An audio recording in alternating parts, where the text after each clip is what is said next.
All right, what's up, everybody? Welcome, welcome. Here we are. There we go. Oh, there, it's working out. Is the lighting fine? Let me get these guys up here on the camera. we're live, boys. Let's get these boys up on the old NECTR projector here.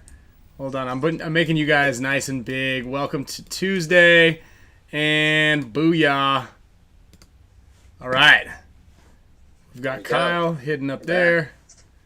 We got the projector. Let's give you a little border here. Look at that.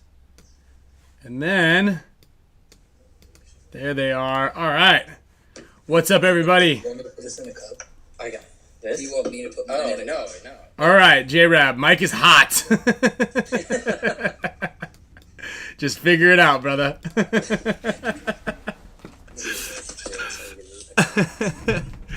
Okay, everybody, welcome Tuesday. Congrats to J-Rab and the Russians for going back-to-back.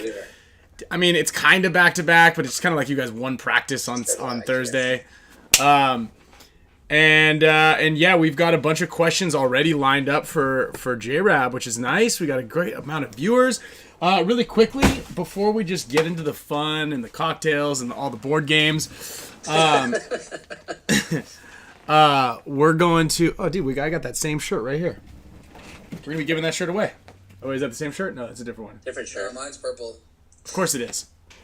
Of course Why it is. wouldn't it be? Why wouldn't it be? Why wouldn't it be? We want to give a big shout out to all of our supporting members. All your names that are in green. You got the special little icons and logos. And all of our sponsors. Also, actually, if you guys are members... Make sure you check out the community section on YouTube. It is available on mobile, and it's on the desktop version. You click on there if you are a discounted merch perk member, or if you are a super mega support status member. You guys got a little discount code for these special bands right here. So we're going to open these up to the public, to everybody. We got Tuesdays, Blue Ocean, and Doghouse, the Clouds HORMESIS band. So these are special Spick and Span bands. They got the Spick and Span logos all over them. And yeah, those are for sale right now on the Spick and Span Show website. Big discount code if you guys are members, and if they don't sell out tomorrow or the next day, I'm going to open them up to the public with the discount code. So we want to thank everybody for the support. Thanks to HORMESIS for making these, and Alex and Oliver especially. And then big thanks to all of our supporting sponsors. We've got JT shooting the paint, the best paint out there in the game. Obviously, J-Rab, you guys don't shoot JT paint or Corp GI paint, do you? No, Nah, your paint sucks, though. You guys just got good. You guys just got good guys. You just got good players on your team. You guys just got good. I mean, you can't shoot Defy at the event, so we shoot whatever is working for us. Oh. You guys use, what, HK at this one? Yeah, this time we use HK. Oh, wow. Wow, $20 paint. So big thanks to JT.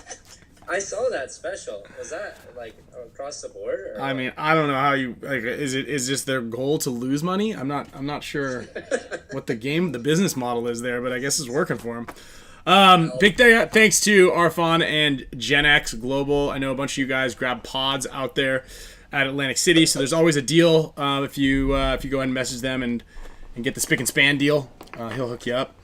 And then we've got Matrix and Paul always doing the giveaways, and Matrix Gear is got a lot of great deals, and the big support down there at the WCPPL. Also big support with the Tiger Wear crew, and we're really stoked to have them on board.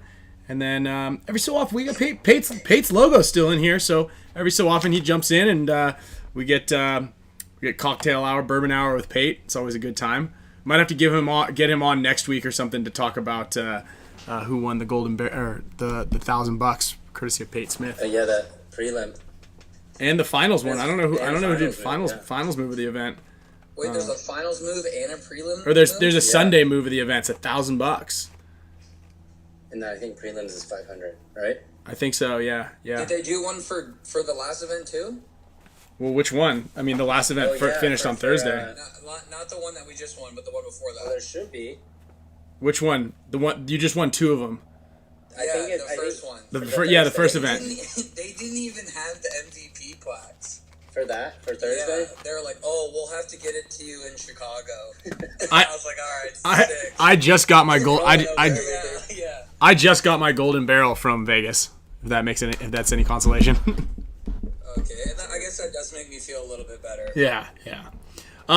So yeah. Anyway, we're gonna be talking a lot about the Atlantic City event. Atlantic City as a seceding as a third world nation. And and we just talking, a little bit about everything. A couple people have some rough there. It's pretty. Is our sound, Ryan? Is our sound good? Some people are complaining about it. It's not fantastic. I can try. No, I just lost all the audio. Well, the problem. All audio. There we go. All right, go ahead and give some of these comments in here are pretty ridiculous. What does it say? Which one? This one's good right here. When Impact steals Danny or Sheer, who are you guys taking? Yeah. Or ABJ? Well, we're taking it. We're taking whoever's cheap. Whoever's on sale. That's it. It's not going to be J-Rab or Mouse. That's for sure. Kyle might be on sale soon. We need Tigerwear. We need Tigerwear to blow up big so that we can get Kyle on discount. Yeah. So yeah. Anyway. And let's see what else. Oh yeah, we got a bunch of good gifts here. We got a bunch of giveaways courtesy of. I've been holding on to these tank tools. They've been like floating around, and I keep losing them. I don't know. It's surprising how we lose anything in the studio. What's all in that whole package now? Because I know there's like a bunch of stuff in there. Let me open it up. Actually, that's funny you asked. So it's significantly more robust, I would say, than the last one. So we gave away a bunch of the tank tools. I got the original one right here. Actually, I got this the Dynasty tank tool right here. This one for the Dynasty Champions Club. These things are pretty rad. My favorite thing about the tank tool is? Do you use one of these, J-Rab, or do you just kind of like pull the... You know what's funny about that? I actually found one on the ground this past event, so I do have one now. Well, if you needed one prior, I know how to get you a sponsorship. So I mean, if someone claims it, they'll give it back. Can we see a picture of it? We'll put a little lost and found poster of it. I've Now also... they have to tell it. Yeah. My favorite thing is you screw this thing in all the way, and then you turn your tank upside down and make it float. Does that work? That does not work. Dude, do I have a tank in there? Do it. For sure it works, dude. What are you talking about? Yes. Air does not come out that fast. Yes, it does. I don't think I have a tank with any air in it, but if I did, I'd show you. No, that one's broken. I don't have any tanks with air in it, but for sure it does. And then when it gets all the way down, when it gets all the way low, you can put a little paintball over it, and the paintball hovers. That one. I believe that one. Okay. I don't believe the whole tank hovering though. Come Dude, Come on, you got it. Look, you got to have a full tank, and you got like, for instance, like when you get knocked out early. Kyle and I know what that means, right? Kyle especially. But you could crank it all the way, and then it should floats. It floats. It also kicks up a shitload of dust, so don't do it. Don't do it in a dirty area. But this is the new one. It comes with this dongle with all the little extra connections. What do you mean connect? Like Can you show us? Can you show us too? Yeah. Okay. USB-C and Lightning. Yeah. So, this top part's solar. No, so it's got this little piece right here. Okay. So you can open your boxes of paint. Look at that. Just cut that box right there. Usually you'd open it from the tape side. Then it has this connector here. Okay, it's this little carabiner full of connectors. And there's like a tool for velocity, I believe. Yeah, there's a velocity tool on here. I mean, put it in like this. Yeah. And now you can adjust your velocity with your tank tool. Speaking of velocity, I want to bring up something before I forget. I don't know the full story about this. I don't know. Aftershock was shooting hot? Huh? Oh, go ahead. Well, on somebody on the Hurricanes. Yeah, and and A-Rod got caught too. So what? They were doing the barrel trick. We got. Oh my But god. this is how they they were playing Blast, and someone on Blast, as Daniel Camp was walking off the field, he was playing, and he told her, that guy's shooting hot chrono his gun as he's playing. And then they chronoed his gun, and it was hot.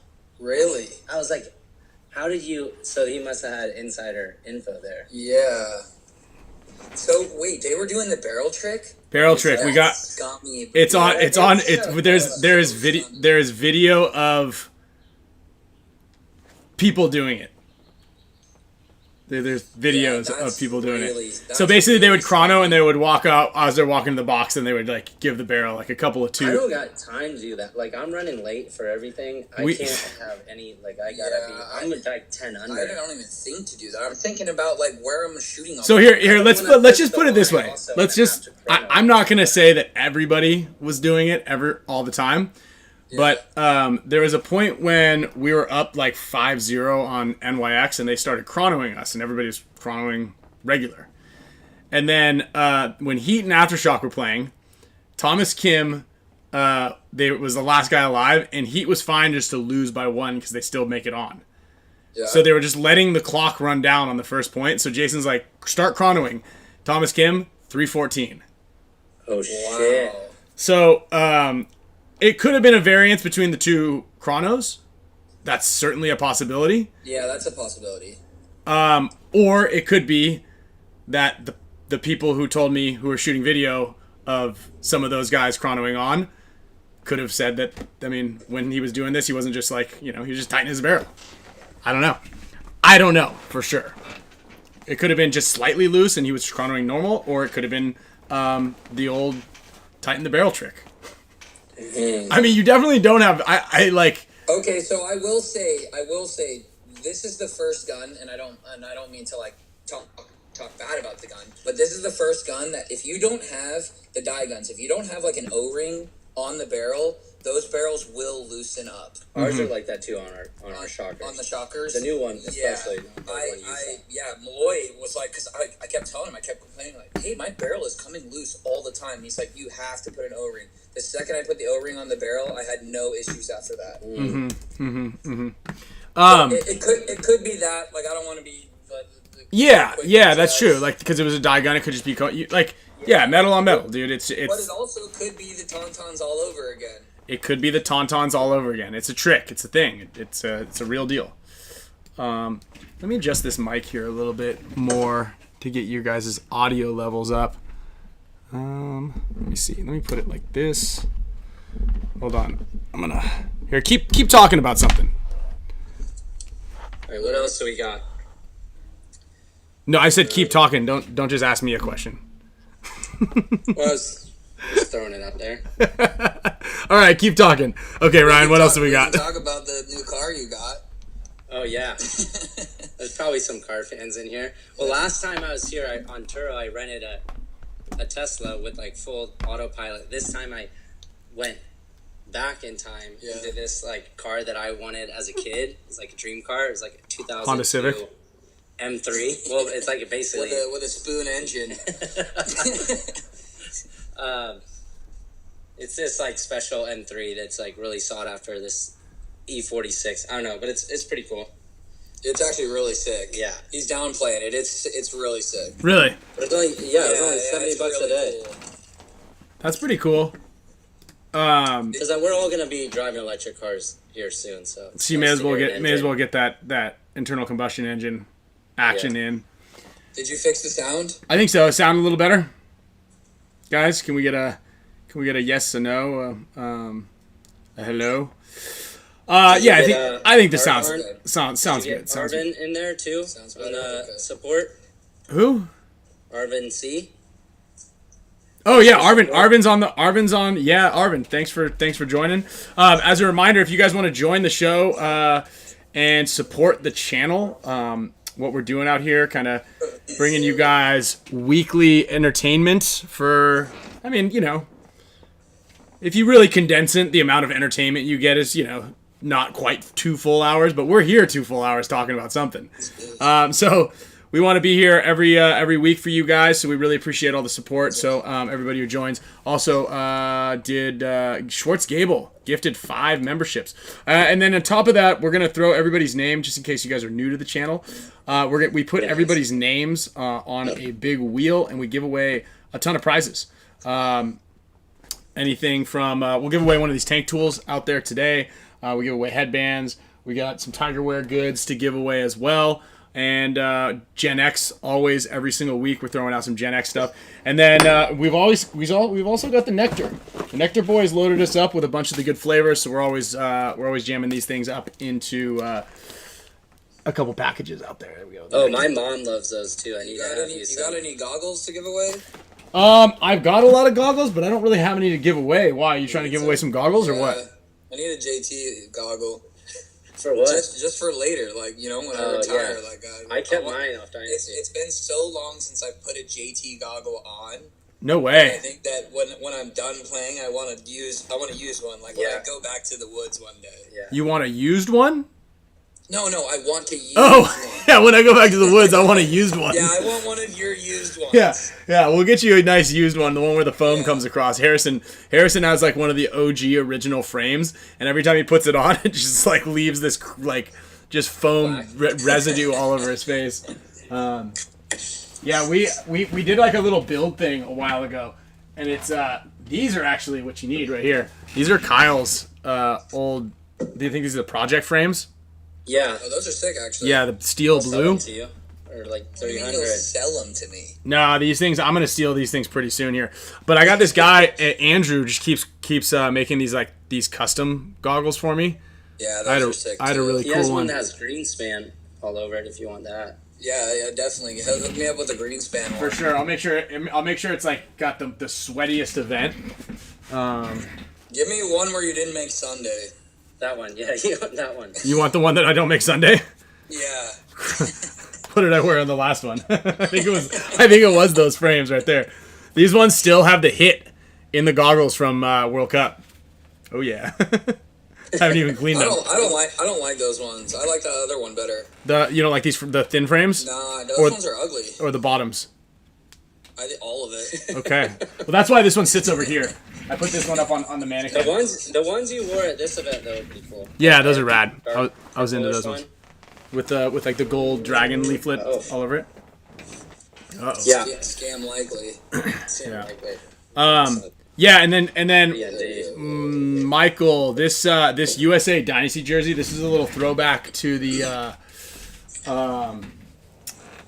old JT Flame jersey. See a little HORMESIS look in here. This was actually a Champs Club gift for this month. So if you're part of the Dynasty Champions Club, everybody in the Dynasty Champions Club got one of these jerseys with their own name on the back. So that's pretty fun. Every year we give them like a pretty cool like custom jersey. And actually at dynastypaintball.com, you guys can sign up for the Dynasty Champions Club right now for the next quarter. We got really good gifts lined up, and then we give away about $1,000 or so worth of goods and prizes at every Intel session. So we just had that one just went live on the Dynasty Facebook page, Facebook group page. That's what it is. Someone was asking what all these boxes are behind me. Oh yeah, dude. I actually like that. So now that we got JRAB, we can. I mean, at least it's not a Ghostbusters backpack Grayson thing. had a full like functional Ghostbusters backpack in his room. Yeah, it actually like Grayson who? Grayson Gladstone Aftermath. from Aftermath. Okay. It literally like lit up and shot laser beams out of it. Wait, and then You guys are haters. That's actually sick. It is. Yeah, Brad likes that stuff. Yeah, No. I'm into nerd stuff like that, so that's really cool. Let's go through. Why do you have 2 of every board game? I don't have 2 of every board game. What do you mean? Well, you got Prime Time. Oh, well, I have 2 of this and 2 of this because. Okay, and then Kyle, move out of the way. How many of the other? He's got 2. I mean, there's a lot. There's like 6 Star Wars ones over there. I probably have 50 games. 50 games. 50 different games, yeah, total. Okay, what's your favorite board game? But I have the same ones because I have my own, and then my brother had a couple of his own. Like, he had this and this. He only had, like, a few games. Okay, and what you guys just can't use? You guys can't share games? You guys still don't share after all these years? Well, no, but they're on this on the shelf. They're on the No. shelf. Well, Where are we gonna put it? Just like in the dumpster? Oh, so okay, because you guys live together. Yeah. Okay. You put it in the dumpster? Make it make sense. Okay, I got it. I get it. I didn't know you guys lived together. What Yeah. What about this ballet trophy up there next to your golden barrel? That's my brother's karate trophy when he was like 6. Okay, all right. I mean, it looks like he's doing a pirouette. Yeah. All the trophies aren't even up there anyways because they don't fit. You got too many. Yeah. There's just one golden barrel just leaning up there. You got the other one? Well, I have the other one, and then there's another one in my closet on the floor somewhere. Memorabilia. What's your favorite one? What's your favorite game? My favorite one is probably this one. It's a newer one, and it's a racing game. Do you have a controller? No. Like you actually have like an old F1 car, and you race against everybody else. So do you just up to like 8 players. you just like throw them next to each other, and then whoever makes it the closest? There's like cards that you use to see how fast you can go. Okay. Wow. You like this game. You wouldn't get it. Yeah. Thanks. Thank you. No, this is a good like starter game. Like people who don't play like modern board games, they're called like designer board games. This is a good one to get into. I mean, we have Clue and Monopoly that Kyle actually bought for the house like 4 or 5 years ago, and we've never used it once. Yeah, Not even the Monopoly? Dude, we tried to play Monopoly like one Christmas day or something like that, or Thanksgiving, and everybody's like, no, it takes too long. We're like, we don't have anything to do. Let's just play Monopoly. Like, that's the reason you have it, but it didn't, never stuck. Monopoly is one of those games is how you turn friends into enemies. Yeah, that's why Oliver and Alex have like deep-seated resentment towards me. Is from playing Monopoly when we were all kids. Or like Makes sense. We did use a chessboard though. Yeah, we used the chessboard. That was fun. Do you know who's surprisingly what? You guys play a lot of chess? Are you good? Like, do you know like decent. opening moves? Yeah. You do? Mm-hmm. We should play. I'll beat that ass. Opening moves, like just how to move the first piece?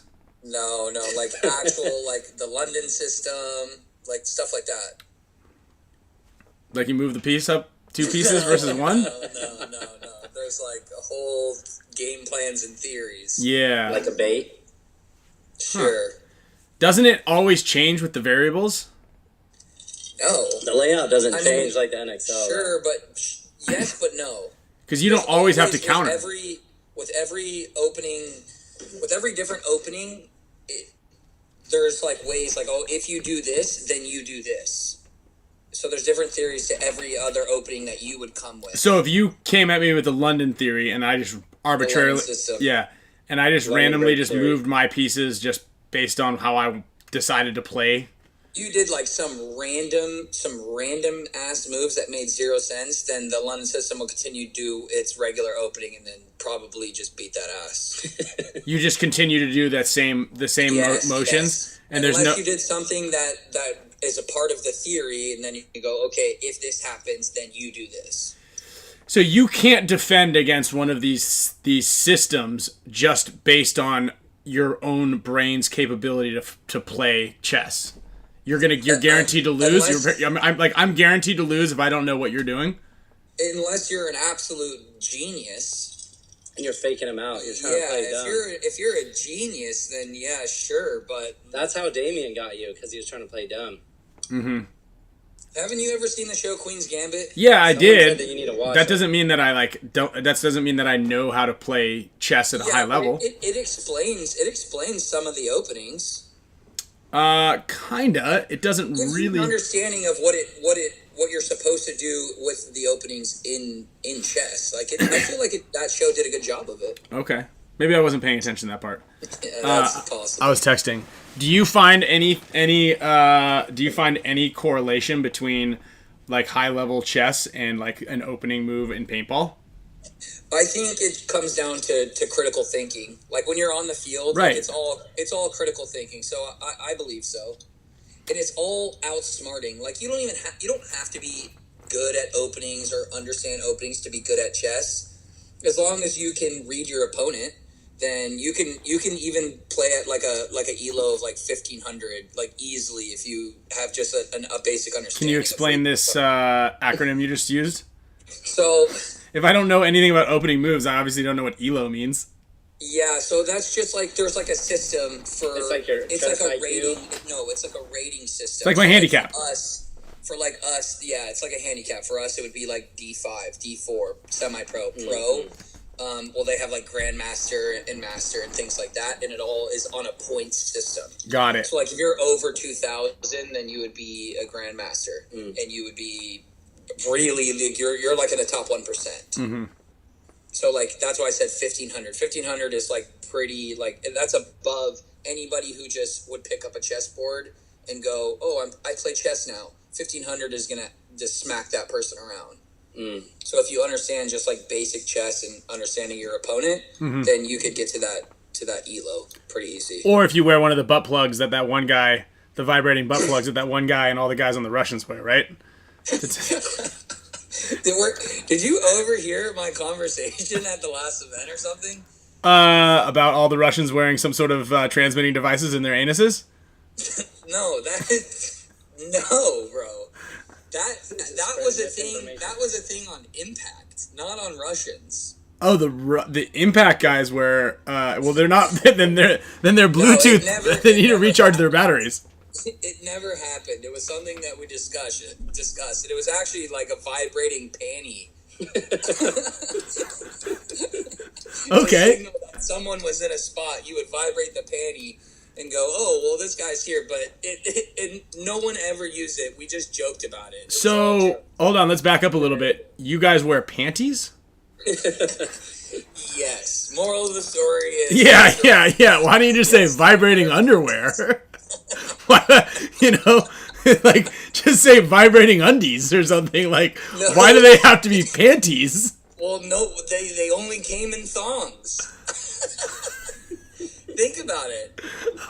Think about it. Yeah. Huh. Okay. Okay, how about anybody can go on Google and look for a vibrating whatever. Vibrating edible panties? Yeah, and only panties are going to show up. There's no, like, spandex. Underwear. There's no underwear. Okay. There's no box. So let me ask you this. The reason you don't wear them while you play is because they are panties or because they vibrated? Because they were a thong. They didn't make them in your size? Yeah, we looked it up, bro. We looked it up, and we never got around to it because it was just too much, man. So the bottom line is it was just kind of like the G-string itself was a little uncomfortable to play. It was Malloy can't wear a G-string for 15 points a match. It wasn't Russians, bro. This was Impact. Huh. Yeah, they didn't have them in purple, so we couldn't get them. Yeah. Oh, I bet they have. If they're panties, they for sure come in purple, pal. Okay. What I was gonna ask you, did you a little off topic, but probably good from what we were talking about. Okay. Was the 5-minute thing in the finals, was that weird, or did you like it, or no difference? Well, obviously the only reason that we had to do the 5 minutes was for the ESPN thing. They wanted to make sure that all the cameras were working at all the time. They wanted the GoPros to make sure that all the GoPros on our heads were constantly feeding, working. Did they have to come in and like check adjustments? They had to adjust my GoPro 2 times. Really? It kept coming loose. Mine was so bad on my head, bro. I kept coming in and talking to the guy because he was there. He's like, "Hey, you good?" Like on a camera. He was a camera guy. And I was like, "You need to fix this. Either fix it or take it off." Yeah. Because it kept coming loose. Every time I dove, I don't know if you saw like me watch the game. I had to adjust my goggles. Oh, because it was heavy. Somewhere. Yeah, it was heavy, and then every time I dove, it would just loosen up a little bit more and more. You almost need like 2 masks. Yeah. Connected to the same person if you have to switch for some reason. Right. Because I couldn't imagine, like, getting shot and, like, on the top. When you get shot on, like, the top and it goes, like, in your goggles. Oh, like, yeah. Those are times that you're like, I need a new lens. Yeah. Because there's nothing you can do to clean this out. Yeah. So, luckily, none of that happened. But the 5 minutes was necessary. I'm sure from a viewer standpoint, it really sucked. But you got to think that the ESPN, it's all post. Yeah. So they're all doing that afterwards. So they need all that time, and they're going to chop it up. And so when it comes out in August, it won't be 5 minutes. Yeah. I'm sure they're going to do I don't know exactly how they're going to do it, but I'm sure they're going to cut all of that. Yeah, it'll be a quick turnaround they'll probably do 30 seconds and just like things that they were talking about, maybe a little bit of pit stuff, and then they'll probably go into each point. Well, and this is the best way to look at it. The match is 15 minutes long, right? And the show is 24 minutes long. So with commercials, So six minutes. Going to do commercials. No, there's definitely commercials. Are you sure? Without it, yeah. I was going to do all the way through. No. It's on TV. That's why it's only 22 or 24 minutes long, because the other 6 minutes. It's a 30-minute block. Oh, it's okay. Yeah. Okay, yeah, that makes sense. Yeah, we might get a Spick and Span show commercial in there. Yeah, I guess they weren't going for that expensive. Pretty cheap. Do you want to go in on it with us? What was it?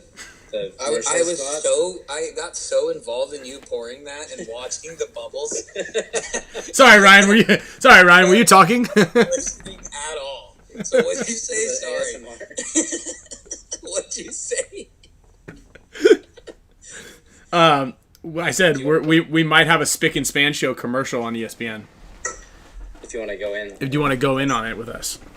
Oh, like help pay for it? Yeah. It only might be like $5,000, but you could put whatever you want on the commercial. To national. Why would I put money in that? I have nothing to do with the Spick and Span show. You're on the Spick and Span show right now. We can talk about it. But on TV, you could be national TV. Like, hi, Yeah. I'm J-Ruff. I have some cute dogs, and I'm single. I got interviews. I'm already. Yeah, they have to lean on him.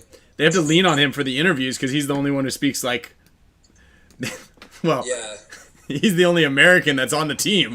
And McDarby. Yeah. No, you gotta. I don't know if they interviewed him at all. I'm not sure. Yeah. What about? So let's rewind here all the way to the Lone Star event prep and stuff. I saw that one interview you had about how you guys played Blast Camp, and you're like, well, they did the exact same thing they did. They didn't change anything in the last, month and a half. What? I mean, when I saw Malloy playing in Europe, there was a pretty good chance that just after watching him play out there that you guys were going to win that event. Just like nobody had a chance. And then just watching him just wax Axel's ass, like in 2 events in a row. I don't think that there was much. There wasn't much that anybody could do to beat you guys.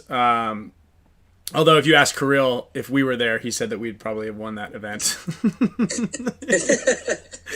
he literally said that to me.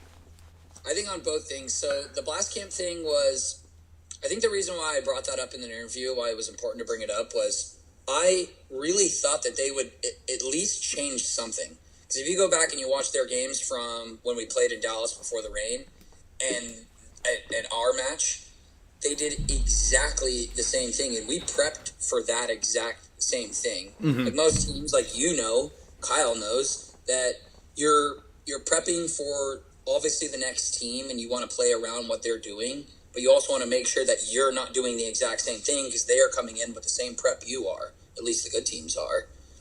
So it was a surprise to see, especially after 5 weeks. Yeah. I mean, I was a little bit sad about that. Yeah, I mean that field definitely left a lot open for what you can do, but for sure if they line up the same guys in the same spots, and you can definitely, and you guys have a lot of analytics on that side of things, right? Yes, yeah, we do. And so what and what you guys practice for like a month, right? You're out there for a month. So yes. But I never trained. I never even saw that field until the weekend before before the Thursday when we practiced Infamous. We played on random fields. And why is that? When we put up our like practice fields, our drill fields, we're only putting up like 10 bunkers. We're not putting up whole layouts. Mm-hmm. And so you guys are just drill heavy. Yes, and when Tiki's, because we practice out of Tiki's Paintball in Tampa, when Tiki's puts up their new field, they have to think about all of their other teams, and their teams already played that event or either saw that layout.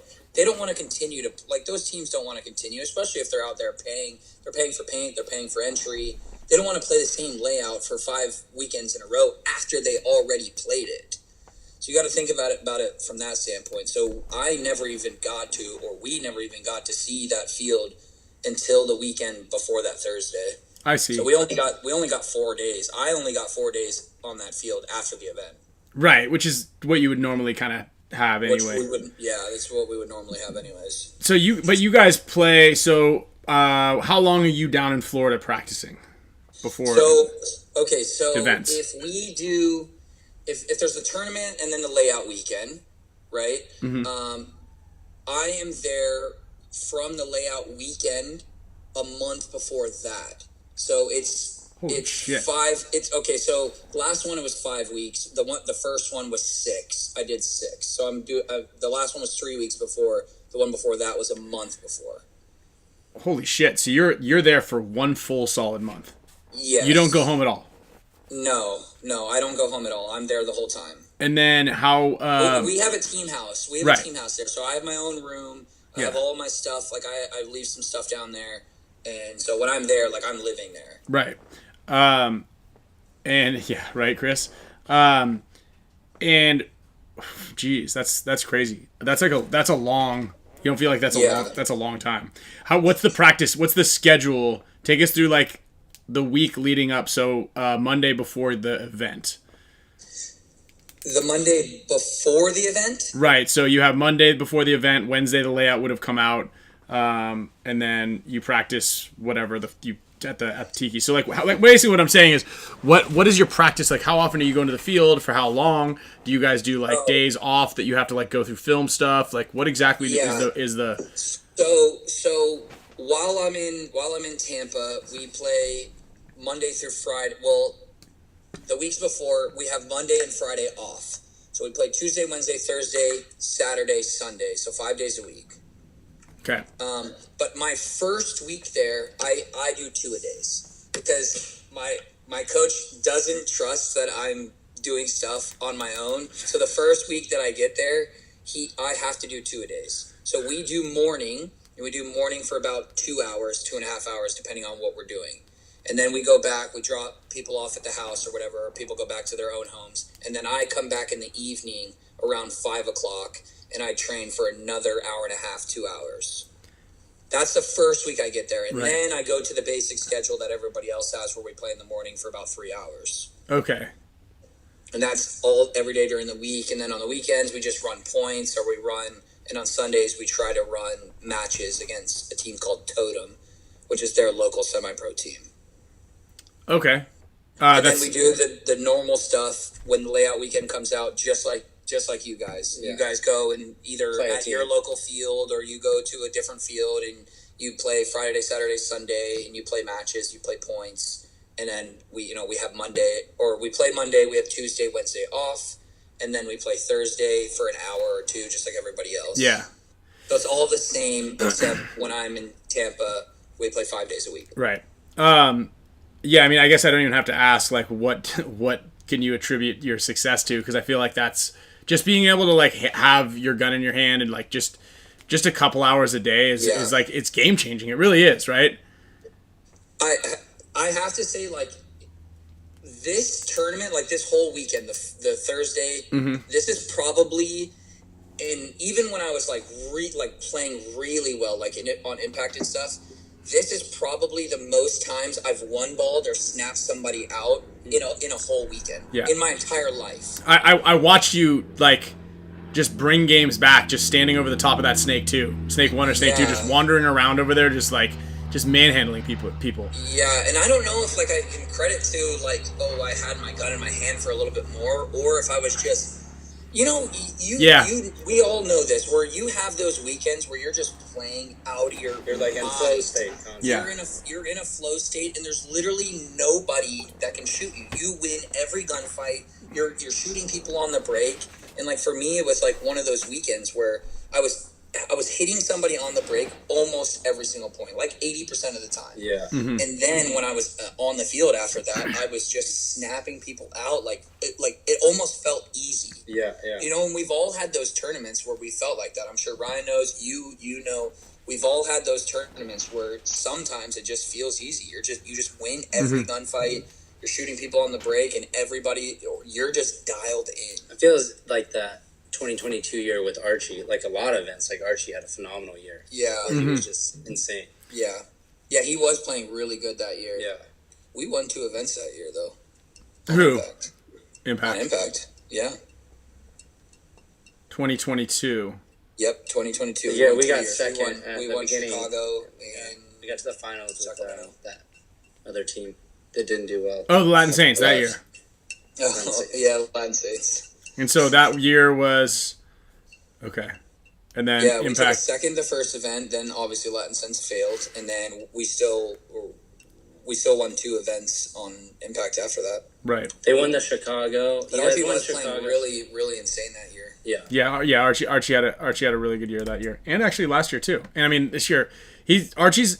It's interesting like how his mentality is, because I truly believe that it's easy for him. It's same with you, J-Rab. Like you could not practice and still be really good. I mean, even when you didn't give a shit when you were playing on Diesel, and you put in like minimum effort, you were injured, you would still get there and be the best guy on the team. Yeah. You know, like I remember watching, and I remember you were kind of like on your way out, sort of. I forgot what event it was. It might have been a World Cup actually. Like you and actually Kyle had a great event at World Cup, but I know Kyle, you were putting in a lot more effort than he was, for sure.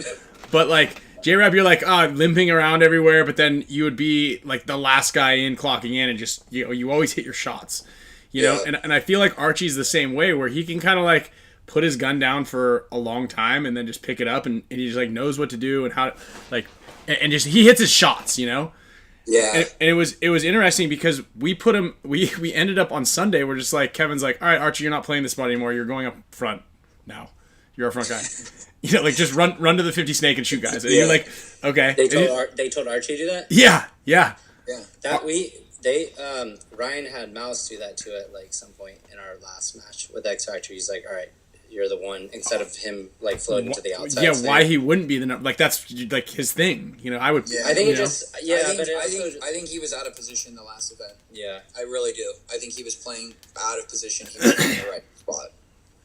But that's my opinion. And I don't coach. And Mouse is like that too. Like you guys are all just, and Tyler. I mean, Tyler plays a lot, but I feel like Tyler could, and Fedorov, like those guys you guys can all put your guns down, and then if you were just kind of like after a month or two just to pick them up, you wouldn't be rusty. Like those shots, you're running and shooting all those things, and like just these little like the little shots that you guys hit is way different than what like a lot of the league can do. And so as you polish it up and try harder, which is funny, you know, I guess it's just my dad says that all the time. Like he literally will call me all the time and just like, if you actually put in the effort and trained harder, you'd be the best player in the world. He tells me all the time. Yeah, I mean, I can agree with that, and I mean, you're already up there as it is. What I mean, I guess it's hard to say like what is the difference between your mentality and wanting to like try harder, but I guess it's just kind of like you have to, like it's like more your job. Yeah, I would say it is the job, but I actually enjoy doing it, and I'm a little bit forced to do it, but not forced in a bad way. Yeah. It's like a nudge. It's a nudge because when I'm there, a nudge for the best. I'm happy to be there, mm-hmm. and I actually do more when I'm there. I tell coach like, hey, I want to run more, and so I'm doing more fitness than even the guys on my team in the training because I asked to do it. Yeah. So he pushes me to do more. Like, we have a giant hill at Tiki's. I don't know if you've ever been to Tiki's and you've seen that hill. Running that hill is brutal, especially in the 100-degree weather that we just had. It's absolutely brutal. So, like, I ask to do the extra stuff when I'm down there because I'm already down there. You know, like, it's not like I'm at home. Yeah, that makes sense. Like, when you're like, oh yeah, we had to do 2-a-days. I go, play for an hour and a half in the morning. I'd be like, well, y'all, you got me at the field. Yes. Like, I'm not just gonna. Yeah, I may as well. I'm sweating. I'm already there, so I'm happy to do it, and I ask for more work, and I want to train harder. Like, when I'm there, because like I said, I'm already there. I might as well commit 100% and do everything I can to raise the level. And I still think that my fitness wasn't even that good. Like, in the last match against Aftershock, I was starting to hurt a little bit. Mm-hmm. But we did play more matches than normal. Yeah. We had like the 3 extra matches, and that first day was brutal. It was way hotter on Thursday.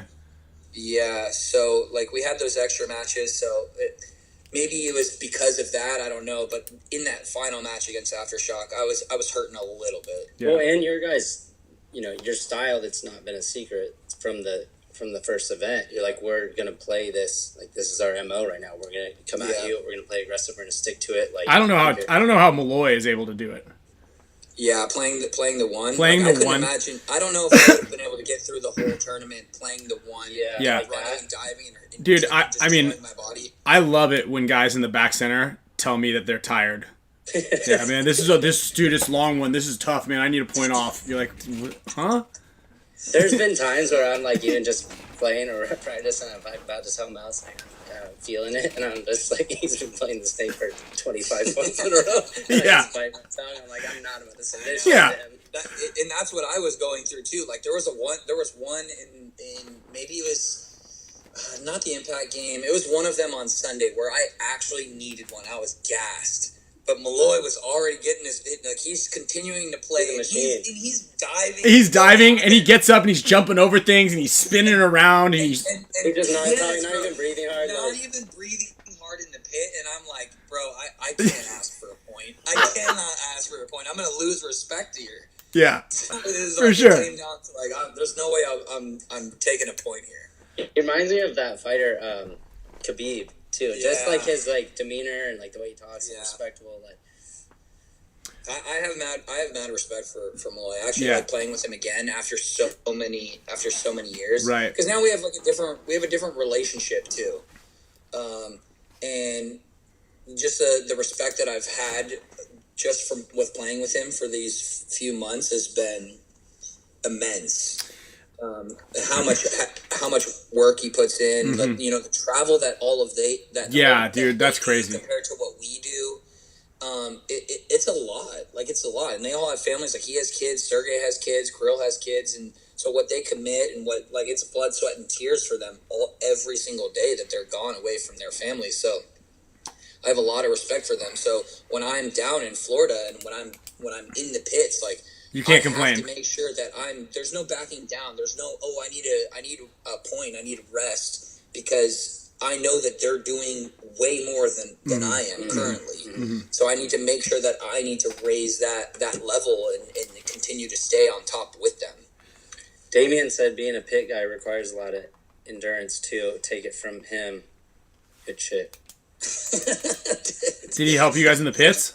No, I think he was referring to himself. No, he was being a pit guy. In our pit. I saw Damien though. He played. He was in the overtime point for one of Ironman. Yeah, he played against us too. Actually, he got that spin in the overtime. He played against us, shot me and Chris. I was easy to shoot though.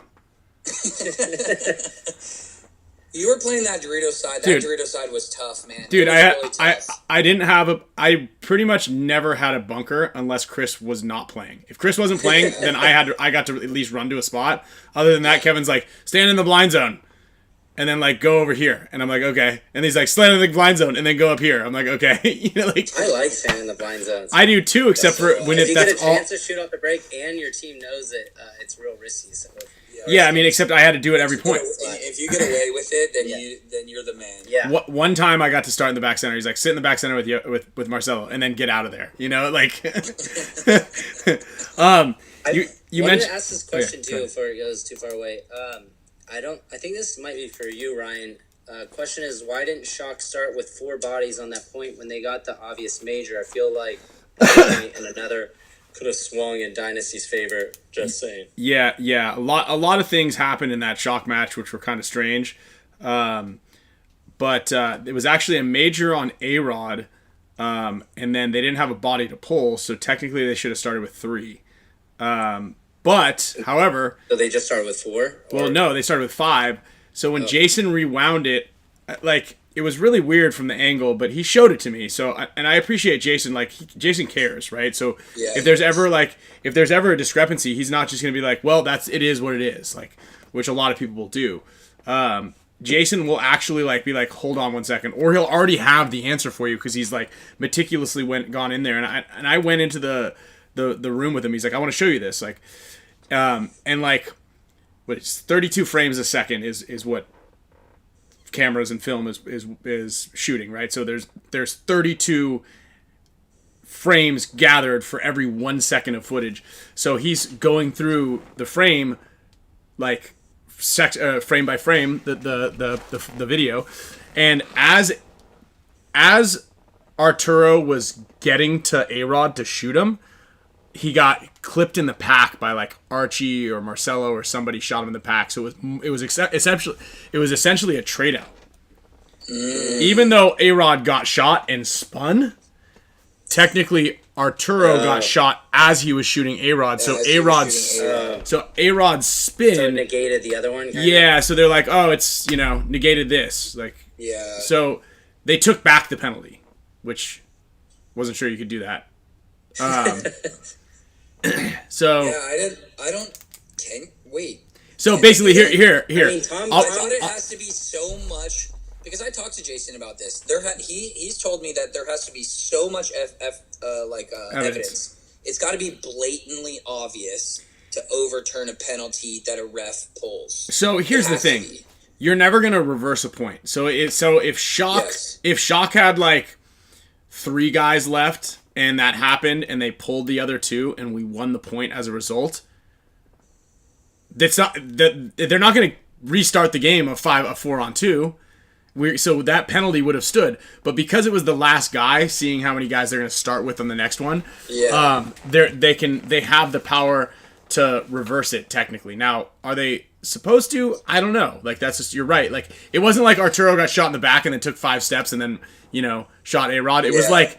It was like the frame that he grabbed was like, and it wasn't even like he got shot in the pack like this. It was like this little bit of burst of, like, he saw some mist come off. Yeah. And I was like, all right. But again, I appreciate him going after and showing it.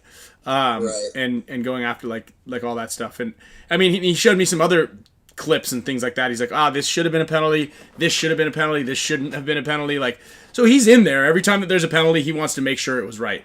What I was concerned about in that match was that the shot guy's just getting shot and not getting pulled out. Like they like actually had hits on him, and they were like, "All right, keep playing." Like, that was the weird thing. I felt like there was a lot of those this event. Yeah, I mean, we had a pretty bad one too, where Clint got a major. Oh, I saw that major. That was really bad. They thought he shot him. Revo guy, but Clint's gun is under the snake, pointed the other way. I saw that one. It's kind of rough.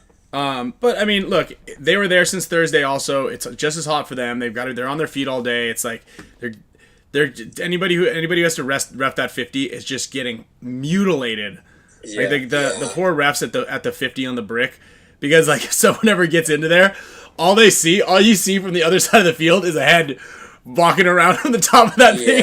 Yeah. I can't tell you, because I was playing the 2 on the snake side. Yeah. I can't tell you how many of those refs I was just pumping. Yeah. It wasn't obviously on purpose. It was just the spot that they were standing and where you had to shoot on the outside of that big snake brick. Mm-hmm. You were ripping them. Yeah. And in some of the points, I just felt so bad because I'm just destroying this guy.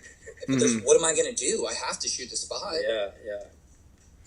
Yeah, so I mean, look, they're obviously gonna miss some stuff, but it's It's a bummer that too. also comes with the territory too. When we want to make these layouts crazier like this, it's going to be more difficult to ref too. We had one that was, and I actually appreciated it because the ref came up to me after the game and explained it to me. But I shot, the Aztec right in front of like the wedge right before the snake. Yeah.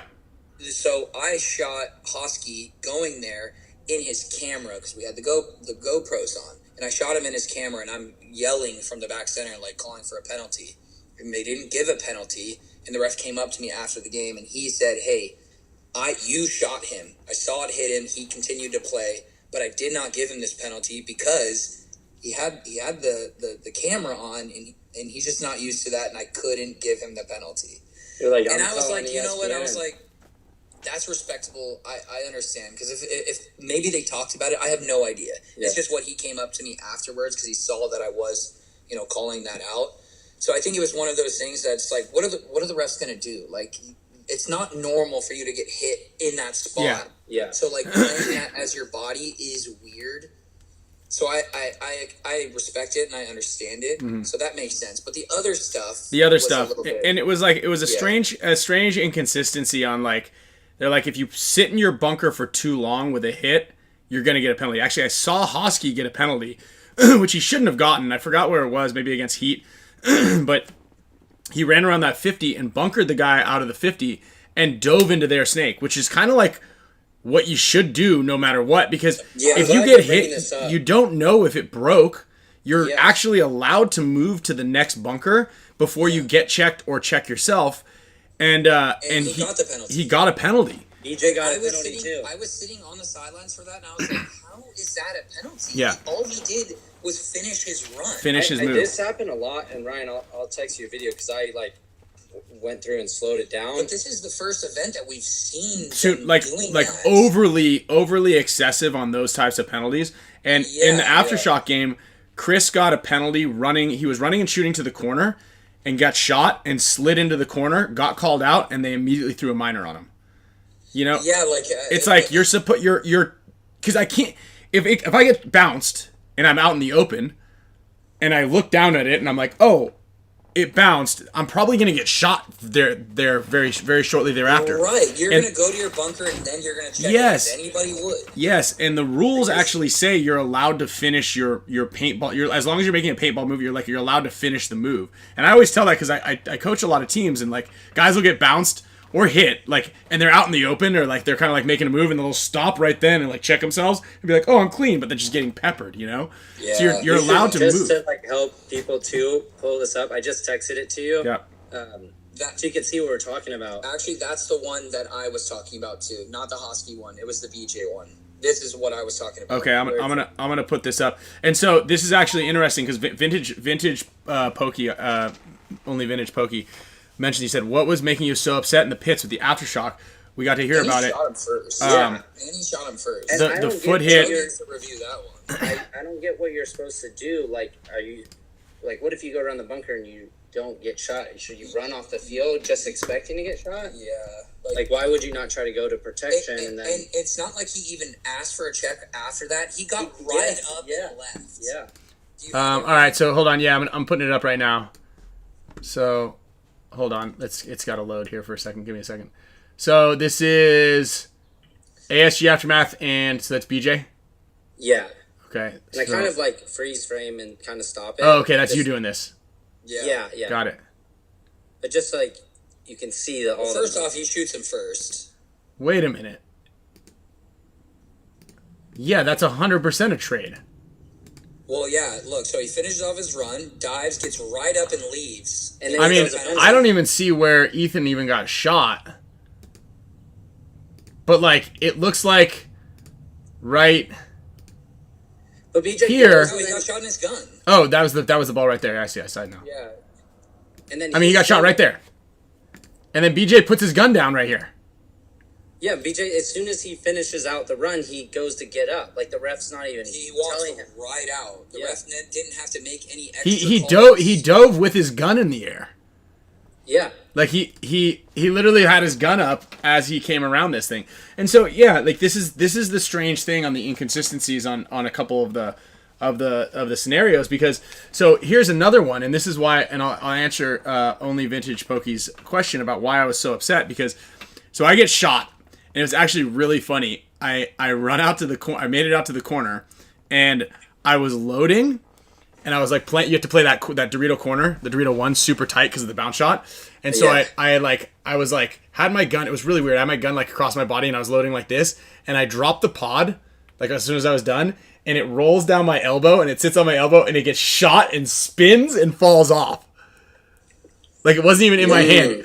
What, was paint, like, flying around? No, so, like, it was, like, the pod was empty, and I dropped it, but I was, like, leaning up against the bunker super tight, right? And so I was kind of, like, sitting like this, and so I loaded like this, like, super awkward, and then I just kind of let go of the pod, but because I was leaning up against it, and the pod just rolled down my elbow, and then it got shot, and it spun around and fell on the ground, and I look over at the ref, I go, wait, and he's like, out! And I was like, fuck!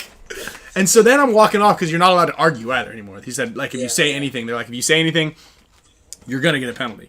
Yeah. So now I'm walking off, and... Which they just changed recently. Yeah. And so I'm walking off, and this is the point where we're down 1 point.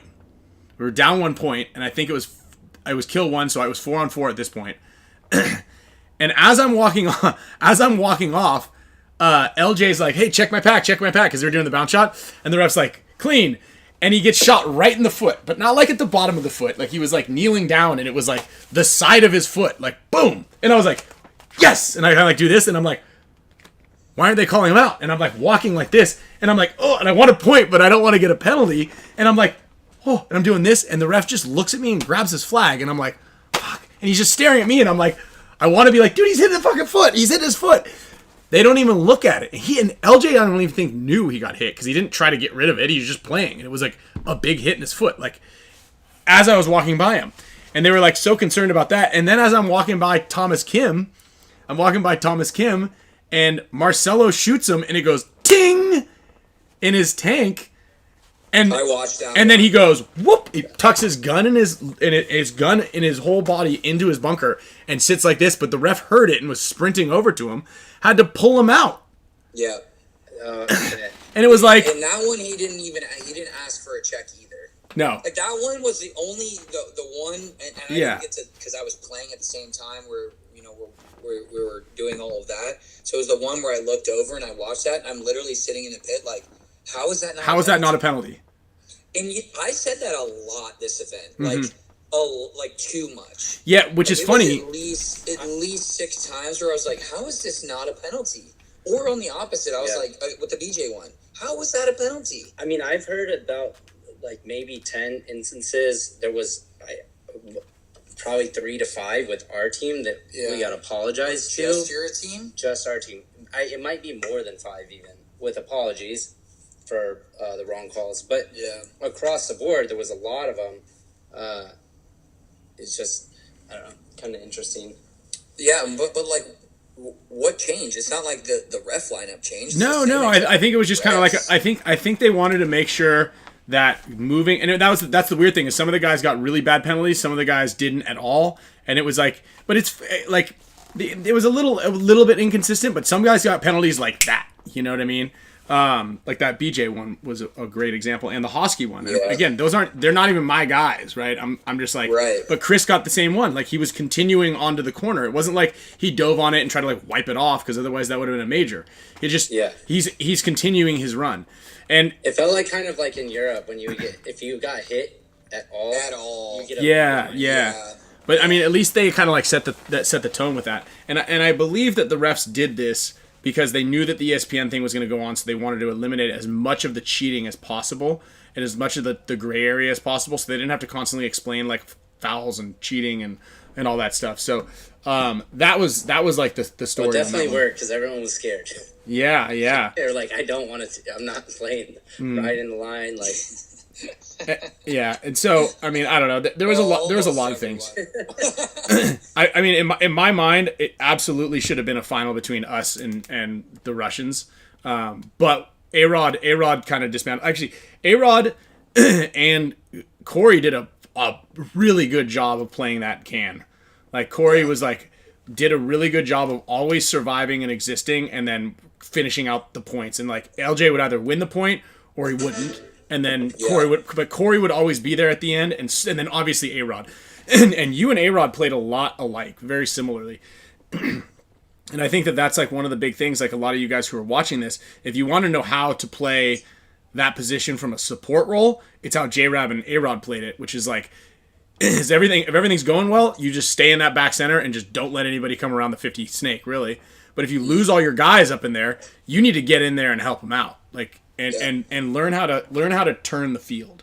And I think that's a big factor on how A-Rod was able just to, like, it was a 2-on-4 even when he's playing against you guys.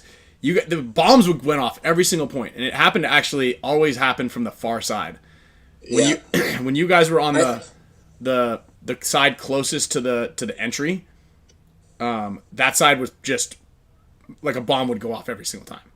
The majority of the points were won on the opposite side of the field. Yes. Did you know that? Yes. On that the makes far sense side, the because majority of the points were won there. The Dorito side on that close side to the vendors, like that Dorito side was getting shredded when you guys were running. But it made no sense because it's not like the field was it didn't seem disproportionate or anything. It was just that side of the field was always able to live a little bit more than the other side. Yeah, it was 100%. It was pretty windy on Sunday, and maybe it's just carrying those balls a little farther. Yeah, maybe. I don't know. Yeah, it was strange because I watched the finals and it was like you guys would score by like shooting 4 guys off the break, and then you guys would go to the other side, and your entire Dorito side would walk off, and then you'd also have a penalty, and then it was like 2-on-5 again. But obviously, if you could stack 2 points in a row, I mean, we lost a 2-on-5.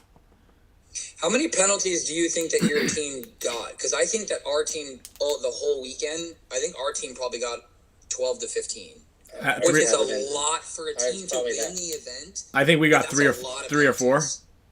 That's it total?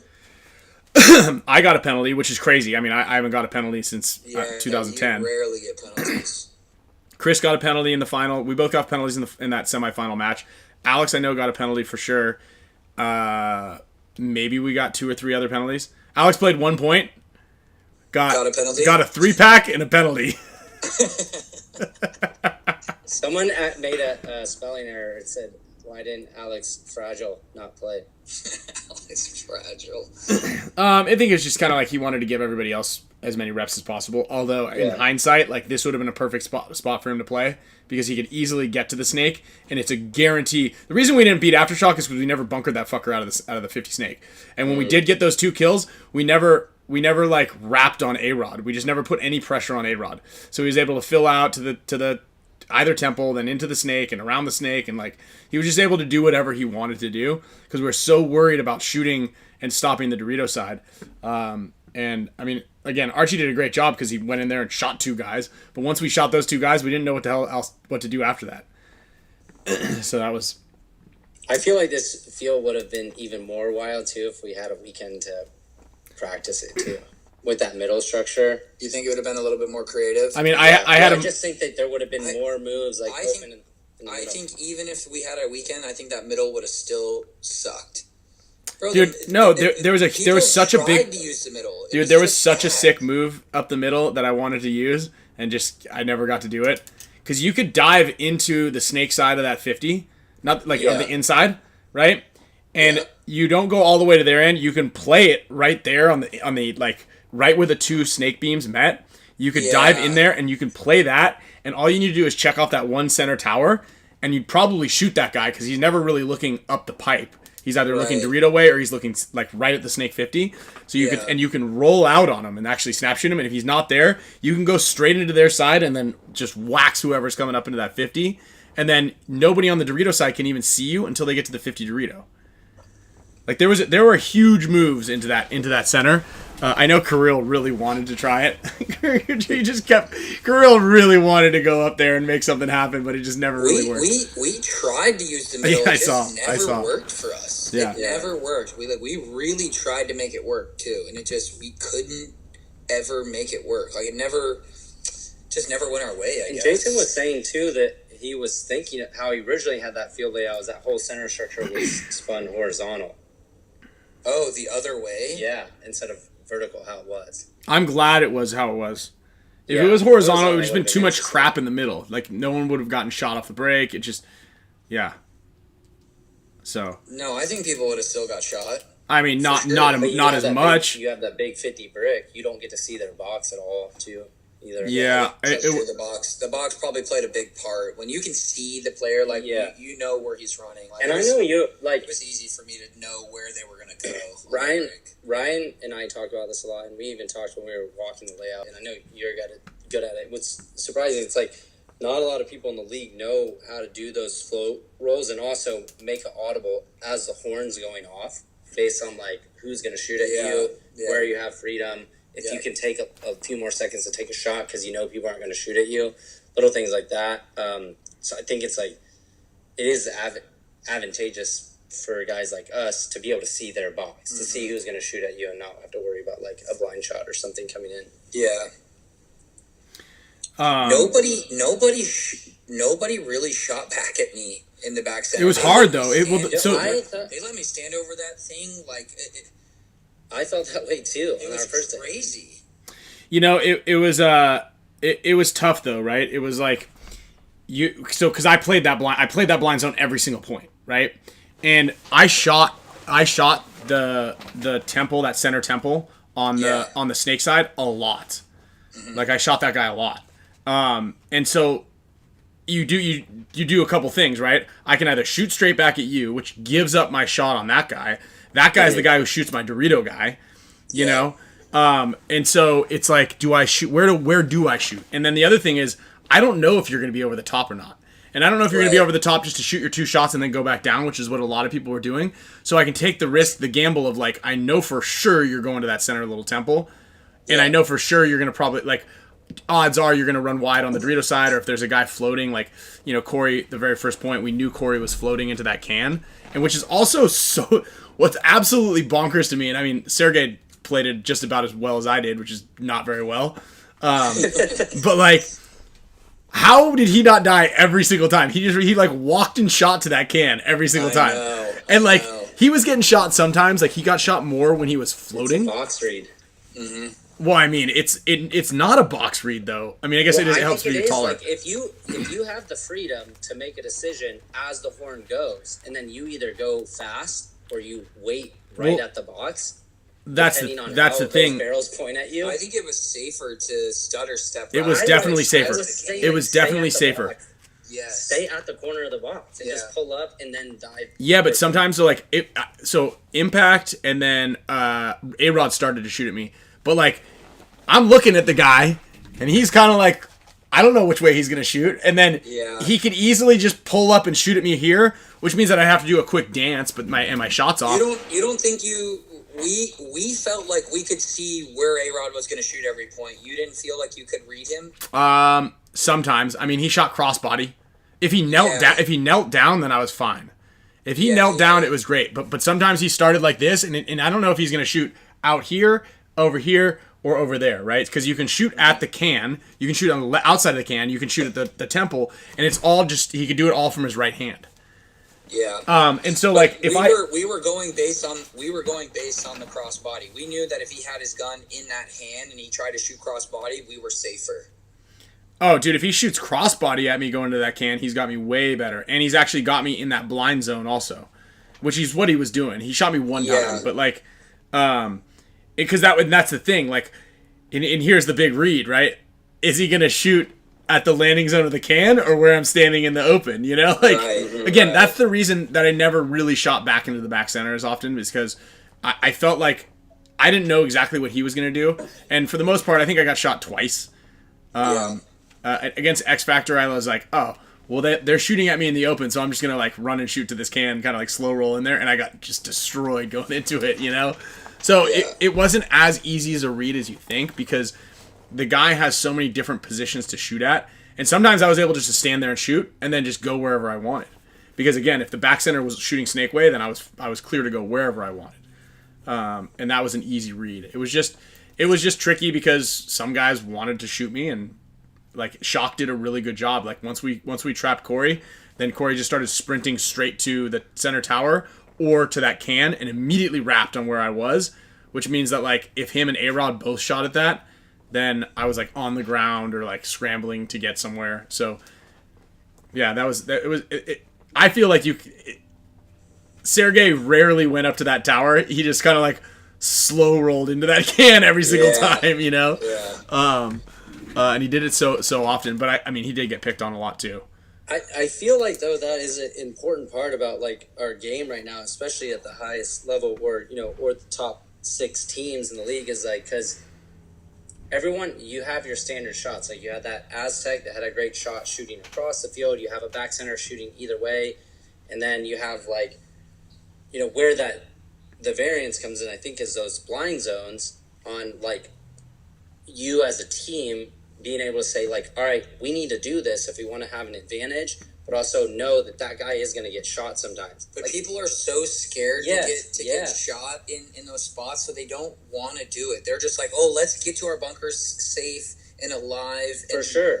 I mean, even when we played Aftermath, we shot them off the break a couple times, and then their next setup, like point 3, was all their players on the outside were all gunned down like this, and I'm like, I just get to stand over top and tee off on whoever. For us. So you almost, even if you have to be willing to risk that guy, otherwise you put yourself in a huge disadvantage. And that's the thing, like with a lot of players, I feel like even at our level, is the second that you shoot them in that dead zone, they'll never want to play it again because they just don't want to be dead on the break. Yeah. Or the coach will be like, look, hey, we tried it. We're not going to do it again because you died. Yeah. But, like, doing it the next point is probably the safest time that you can do something like that. Yes. Because the likeliness of them shooting it again, because they're playing that mind game too.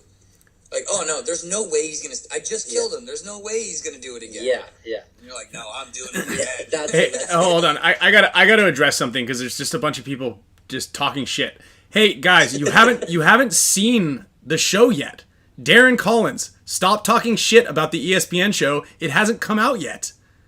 Okay, and then also and Verbal and all you guys, like, they hired Patrick Spuraw, which is by far the best videographer, cinematographer in all of paintball, and so they had guys that knew how to operate fucking cameras. You guys, like, just chill out. It's not the Spick and Span show. I understand. Like, our fucking production is pretty lame. But you can't complain about something you haven't seen yet. I saw like a big, like, everybody's like, dude, this is so lame. They blew it. They put GoPros low budget. Like, you don't know anything. You've got no clue. You've got no clue what the budget is, what the type of cameras they were using. Like, literally zero clue, right? I can't guarantee it. I would just like to say that there's a good chance it's going to be pretty cool. Unfortunately, you're already going to know the outcome, but, like, talk shit about it in, like, a month and a half when it comes out. Then we can fucking review it. I'm totally fine with that. We haven't seen anything. Right? Yeah, we haven't seen anything. What you saw on Go Sports is they didn't have any of the extra cameras that ESPN also brought. No. Yeah. They don't have any of that. Yeah. They have that one camera that's, like, taller than me. And it's a guarantee that if Verbal and Moffitt and all you guys were out there, like, it would have added for sure another layer of, like, the complexity and how well the shots were done. And I think that it would have actually been really cool to, like, utilize maybe some over the shoulder shots with, like, some floating camera guys like Verbal or Moffitt or Rye Guy and had them on there. I think that would have been pretty cool. And Michael, you're right. Dynasty wasn't in the finals, so it's pretty certain it's gonna suck. But, like, let's just see. Let's just see if it's gonna be okay. But, like, I think that is a really important factor. Is, like, they could have used, like, an over the shoulder shot or an element there that would have made it probably a little bit better by using Verbal or Ryan and all those guys, and that's something that maybe, like, moving forward, hopefully this is a really good show, and hopefully it's going to be a really good show, and next time they're going to be open to ways to improve it, but but there is a possibility that, like, it's gonna, like, they did have drones, and they did have drones. And so, like, look, whether I was in it or not, I'm hoping for the best. We all should be hoping for the best because this is a chance for the sport to grow as big as it can because we're on ESPN. We're getting people who haven't seen this at any sort of level. So having extra faces, extra people see this and getting them a chance to get out there and play, this is all good for everybody. Whether you're a fan, a player, a coach, a field, it doesn't matter. This is a good chance. So we have to hope for the best, and we have to hope that ESPN and between Go Sports and the NXL, they all know what was at stake for us. Yeah. We even talked about it like before the game. Like they talked about it in the semifinals. They got all of us. They're like, this is what's going to happen, like leading up to this. And I think that Tom told us right before the game was about to happen and said, "Hey, look, we all know what is on the line here. So let's put on a show for the thing. We just played how we were going to play anyways, and it ended up being a good game. But everybody knew what was on the line here. So please trust that they did their best, and that they're going to do their best. And if it ends up sucking, then we can all talk shit about it, and we can blame Tom. And we're gonna talk shit about it here on this show. Like it's a guarantee. Like we're the biggest critics. Like your voice matters, but let's see what happens first. You know, and I guess someone was complaining about on Facebook. Someone was complaining about the commentator not knowing about, like, Maddie had to school him and everything. Like the webcast was like the first introduction really into like commentating a live match. So it's, you know, and there's not going to be 5-minute breaks. Again, there's 23 minutes of airtime that we get for paintball. They're going to show backstories about the players. There's going to be interviews. There's going to be what is paintball, welcome to paintball. There's going to be all sorts of information, and then there's going to be a 15-minute match in there, right? And luckily, what you guys should be stoked about is it wasn't Damage and X Factor playing at a 1-0 game. Right? Exactly. Like I'm stoked that it was exciting, because that was a real legitimate concern. We were talking if those two teams were going to make it in, they were going to have us and someone else probably play a consolation game just to make sure that we got something on TV. And I guarantee they were sweating it, because if it was a low scoring game, that would have been a problem. But I think that this game was going to be really exciting. It's going to be actually kind of tough, because how many bombs went off, and it's like, look at all these guys that are walking off. Oh, they shot 2 guys off the break. Oh crap! You know, it's like it's akin to like a quick double play to end an inning. And if you're not really familiar with what happened in baseball, you're like, well, that's it. It's over. What just happened? Okay, it's a new inning. Okay, this guy's they just hit a home run. Oh, they hit 2 home runs, and then it's another double play. And you're like, whoa! It's, you know, like, there's a lot to think and to consider about what type of package and what kind of what you're going to watch.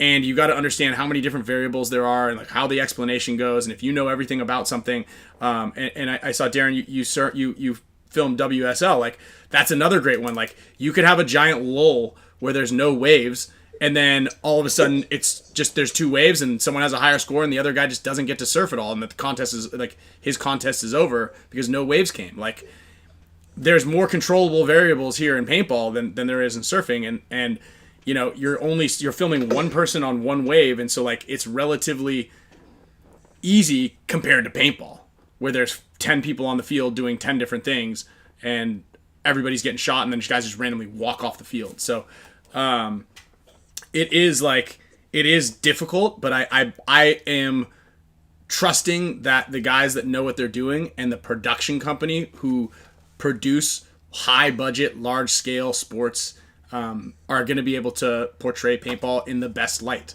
And then, assuming that it's going to be a huge hit, because if not, we'll roast them on the show. I personally, you can count on me to do that.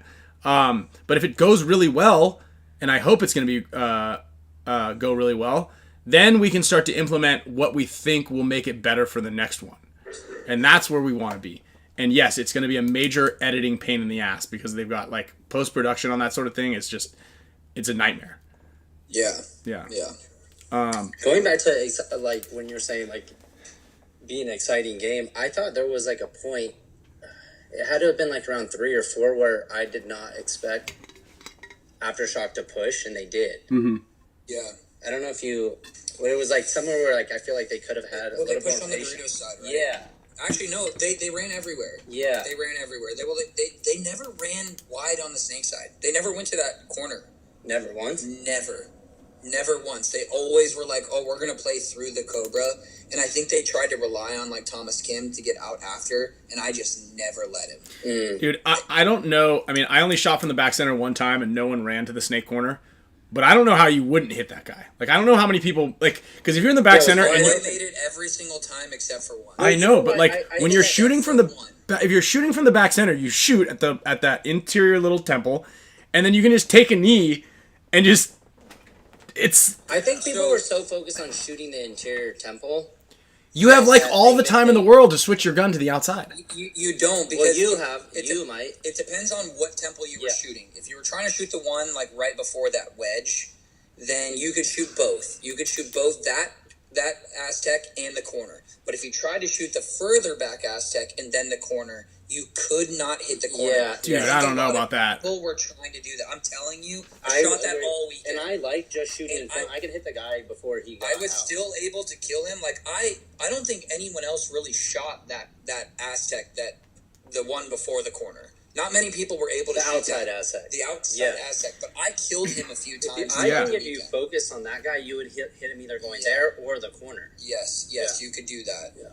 But here's where I will argue about that shot on the corner, because I spent all weekend shooting that. The net made it super awkward. It made it very, very awkward to shoot that shot, because typically the net is closer to the line. So you can judge it based on where the net is. At least that's what I've always done. Yeah. Mm-hmm. So with the net being so far back, it was hard to judge where you needed to put your paint, and I wasn't able to figure it out until like Saturday, and that's when I started shooting people. But if you go back and watch our games, I could not hit that guy to save my life. Really? Coaches were getting mad at me. They were like, "You need to shoot this guy," and I'm like, I'm trying so hard to shoot this guy, but it was because of the net. I just couldn't get the depth perception correct. And then finally I was able to figure it out, and then I was starting to clean up on that side. Orlando, you had a question earlier. Orlando had a good question earlier. I started to write it down, but it kind of like got buried in here.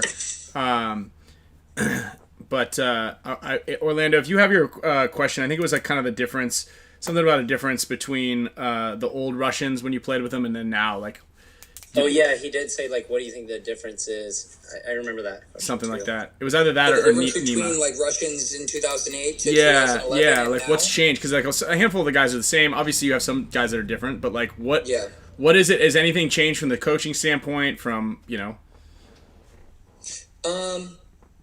I would say the biggest change is, okay, so the biggest thing between then and now was we had two lines. We actually had like a lot of depth. Mm-hmm. Yeah, here it is. Question for J-Rod. You played on some pretty stacked team. What's the difference with the success you found? Well, that's a different question. That's a different than what question. Ryan just But asked. ask both. The other one was from Nima, I think.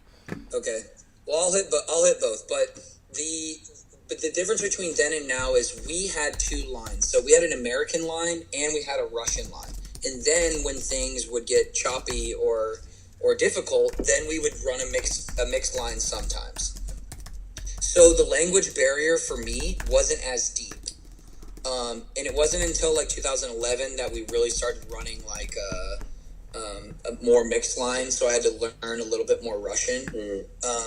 But because of that, it was a lot easier to transition on that team then than it is now. Yeah. And now I'm a more experienced player. I understand the game better, but the communication is very, very difficult on the team still. Mm-hmm. And which is actually kind of funny, because how well we're playing, our communication is absolute dog shit. And I hope I can say that, because that's like literally the truth of it. It is horrible and abysmal. Like sometimes it's okay. I heard you but man, communicating some Russian words out there. Yeah, I'm starting to hear, like, when they're talking Russian to each other, I'm understanding what they're saying. Yeah. Because they're actually using a number system in Russian, but we have a whole different set of codes that are all American or like English codes. Oh, that's like something Dallas, Yankee, Cobra, things like that, Snake One, and whatever. But they're using a 1 through 5, 10 through 1,000.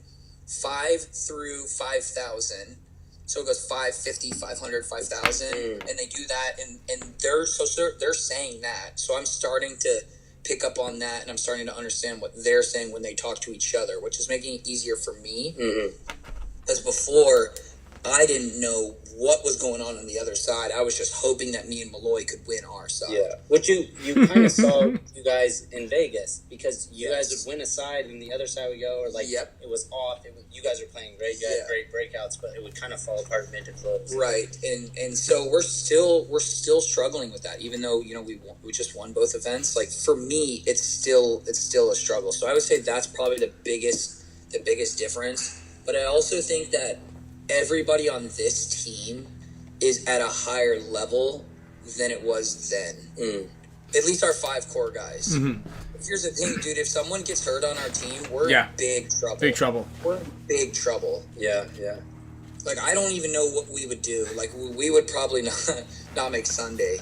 Like, those guys are just not. They're just not ready. They're great. Right. They're great. They have great gun skills. Like, everybody on the other line has great gun skills. They have a lot of potential, and they're very young.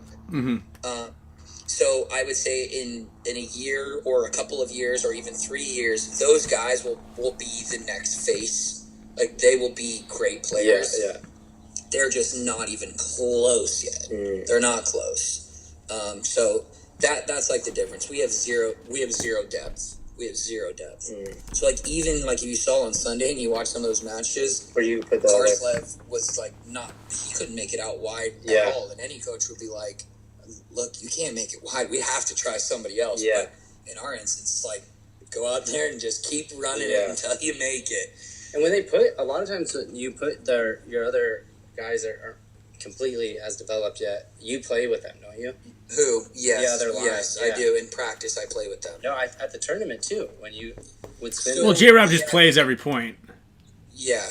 That's kind of what it is. And you need, and especially for the other line, because the other line speaks predominantly English, so you're gonna for sure put the guy that plays the back center that can like puppeteer everybody when need be, and then obviously the guy, that's a better way of putting it, quarterback, and then the guy who's also like knows all the plays, the plans, and if shit hits the fan, can probably still win a 2-on-1 or a 3-on-1 or a low body situation, or a 1-on-4. Or a 1-on-4. Did you win a 1-on-4? Yeah, I did. Not at this tournament, but the last one on Dallas. Nice. 1-on-4. This is a good question too. I mean, that's the equivalent of us losing a 5-on-2. So other side of the spectrum. Yeah, and I asked Matty, I was like, "Is there a coin for a 1-on-4?" And he's like, "No, unfortunately, we don't have that." Yeah, we're not gonna mint 100 of those to give away one. Yeah.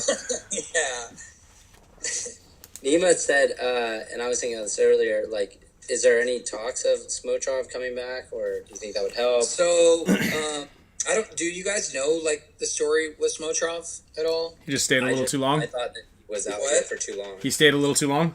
Yeah. So he stayed too long, like way past his visa. So for people who don't know, as a foreigner with a visa, you are only allowed 6 months of allotment to come and stay in America. If you stay past that time, it's actually like a big problem. Like, if you stay past that time, they're like, yeah, you'll never come back because we can't trust you. Damn. So it's not that he can never come back, and I don't know how many years. I looked it up, and it said 3 to 5. Yeah, 3 to 5 years. Yeah. Yeah. I mean, he just needs to, he just needs to cancellation of visa for 5 years, so he won't be allowed for 5 years. So he's going to be gone for a while. There's some. I don't know what his family situation is back at home. But if you want to come to the U.S., you can come to the U.S. Just like no matter what. Yeah. Like even if you're but if you're banned, if you have a cancellation, even if you're Russian, especially if you're Russian. Especially. Yeah. So I don't know. I would love to have him back on the team. I just don't see that happening anytime in the near future. Yeah, he's good. But they're working on it. They're always talking about how they're working on getting him back and trying to fix the visa. So hopefully that happens, because man, we would love to have him. I'm sure Malloy would like to get a little bit of a break too. Do they have fun? Who? The Russians? I think he might have, because I said this to you too. I was like, after you guys won the Thursday tournament, nobody looked excited. Well, I mean, do they do anything that's like fun aside from like go to the mall? So they love the mall, bro. They love the absolutely mall and the cereal aisle. They're just like, and they love shopping. They love shopping. Well, because America pretty much was like, hey, we're not selling you anything anymore. Like, yeah. We're done. Like, so they can't get any of that stuff, and they can't get it for cheap. So all of that stuff is the prices has raised. China still sells to them, Yeah. but it's just not the same. Mm. So with that, when they come over here, they get everything. It's even if they shop at like retailers, like full retailers, Yeah, when they go to like the Apple Nordstrom, store or something. it's still bargain bin prices for Wow. them compared to what they would pay for it in Russia. Mm. So that's everything. So when they come over here, Just they load are loading up. They're loading up, and then they just bring everything back. But yeah, so the Thursday thing was weird, and I think most teams would have done this same thing because the second we won, we had to go. We went to lunch. We had to walk the field, and then we had to literally prepare for the next event. And it's a blind layout, so it's not like we had to practice. And we don't had get to go time. home after There's that. no going home. Like Celebrating. you're spending the entire evening on, okay, how do we play this field? So there was no fun to be had, but we did have a good time on Sunday. I mean, you were there for a little bit of it. Yeah. Okay. I mean, me and him had a pretty good time. Yeah. I heard about that.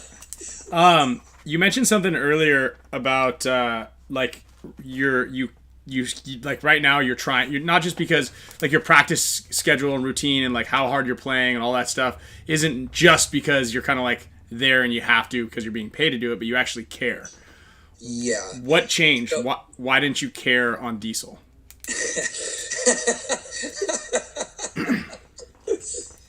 Okay, so let me be very clear about this.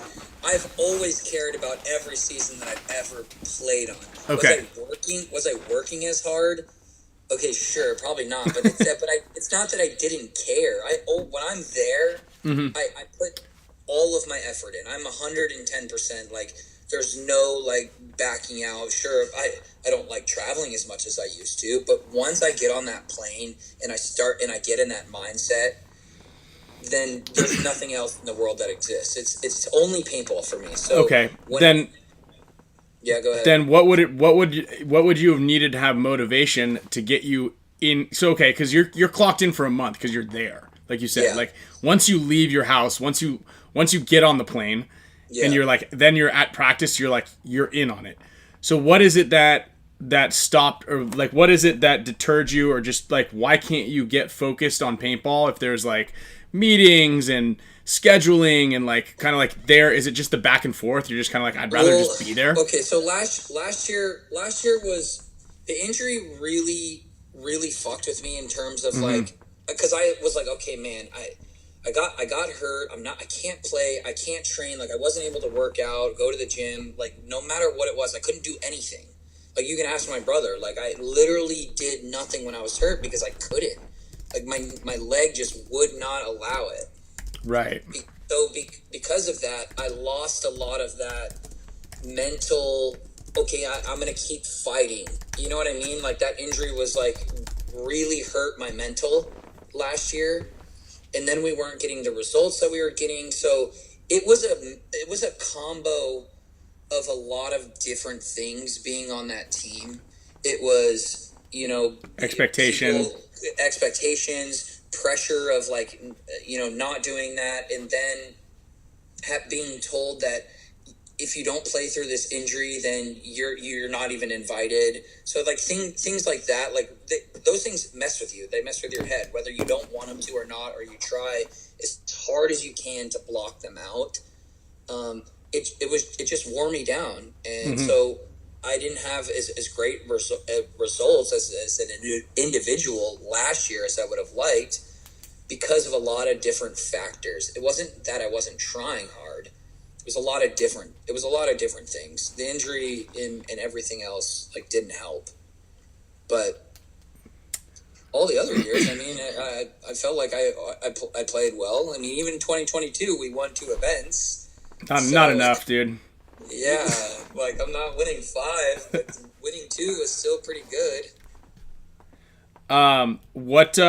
So what do you? But well, before you Yeah, move on, go for it. I think you know, and Kyle knows as much as anybody else is. Paintball is one of those sports, I think, in any professional sport, really, that it's what have you done for me lately? Mm-hmm. So if you're not performing, then it feels like you haven't been performing for 10 years. Mm-hmm. You know, like people really view it that way. So like last year, it was in every interview, it's like, well, why do you think that you're not playing good? Why do you think that your team isn't playing good? It's like, man, like even last year, and this is what kind of wears you down, is I felt like I was playing good, except for maybe the first event. I was a paintball magnet, right? But other than that, I felt like even through injury, I played pretty well. But it's one of those things. It's just, what have you done for me lately? And if you're just not performing at that time, then everybody's the fans, the coaches, the other players. It's everybody. Your value to everybody else goes down, and it goes down fast. Like really fast. I even think it was like magnetized between us too, because like we lost all our games that we lost were either overtime or by a point. Yeah, we ran out of time. Missing the cut by a point. Feels like really bad. You know? Yeah, and then you go 1-3, and then that's what people see, and they go, "Man, Diesel sucks." Yeah, and like that's what everybody's saying. It's like, okay, well they had some really close games, but that's what everybody looks at it as. 1-3, you're just like, man, that they're just not playing good. Yeah. Are they ever going to play good? And then there's all those questions that start rolling through. And look how fast everybody is like on our side now. Like look at our social media presence and everything. Like, you know, you win 2 events and now everybody's believed in us the whole time. You know, it's like it's so easy for people to turn on you, but it's also so easy for them to go, we've been with you the entire time. Yeah. And maybe some people have, but not everybody. Yeah. I'll tell you what, Orlando's been a Russian Legion fan since back in you guys started, and he's still on the bandwagon, so he's never dropped off. It goes you guys, then like Dynasty, then Dynasty. No, I listen, I know what you mean. We lost one, we didn't make one Sunday in the last whatever years, and people were asking me if I could play on their premier team in WCPPL. Like, I lost one event. Like, look, see, you're proving my point. No, I know it. Yeah, it's over. It's over for me. Like, I'm gonna have to hang it up and play semi-pro at this point. Yeah. Maybe I could shoot some guys. And so, what do you think it is then that separates? And I heard you say "I" a lot, and that's, you know, one of the things that maybe can contribute to this answer. But like, what do you think sets the Russians apart, or any of the other teams apart from Diesel? Because I feel like Diesel has a strong core of like studs on that team, and especially so when you were on the team. But why are they missing it by 1 point? Why are there so many? And then Kyle, you can also kind of add to this, because I don't have an answer for it. Like it like absolutely, when I'm watching you guys play, or when I see your bracket, and like it goes, well, it's got to happen. And there's always this thing like, oh, we just have time to gel, but that's obviously that conversation's out the window at this point. So like, so I have a lot of reservations about answering this question truthfully, because I think, okay, so I'm going to, but I don't want to. Okay. Yeah.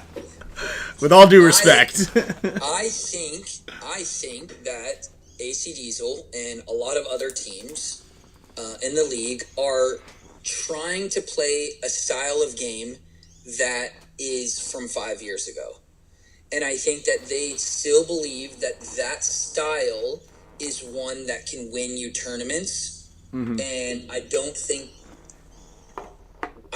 that that's possible anymore. And they're spending all of their man hours, all of their practice time to play this specific style of play, which was winning when Impact was winning. Like that was like the style of play. And then it worked for you guys the last 2 years. But I think that it's a style that has been in the game for the last 5 years, and it is a style that can still win. I think that people can still win events doing this, but I think it's a dying way of playing the game. And I think that the teams that are continuing to try to play that way will struggle in the future. And that's my opinion. Yeah. That's my opinion, of course. I don't think that that's like, I don't think that's a for sure thing. And look, like, we can't be so quick to jump the gun. Sure, we took third and then we won 2 events. But, I mean, you guys even play a little bit of that style too. And you guys have success doing it. Like, you have a lot of success doing it. So, I think that slow style, like, look at X Factor. They hide probably even better than damage now. Mm-hmm. Like, I think they hide even better than damage now, and that's saying a lot.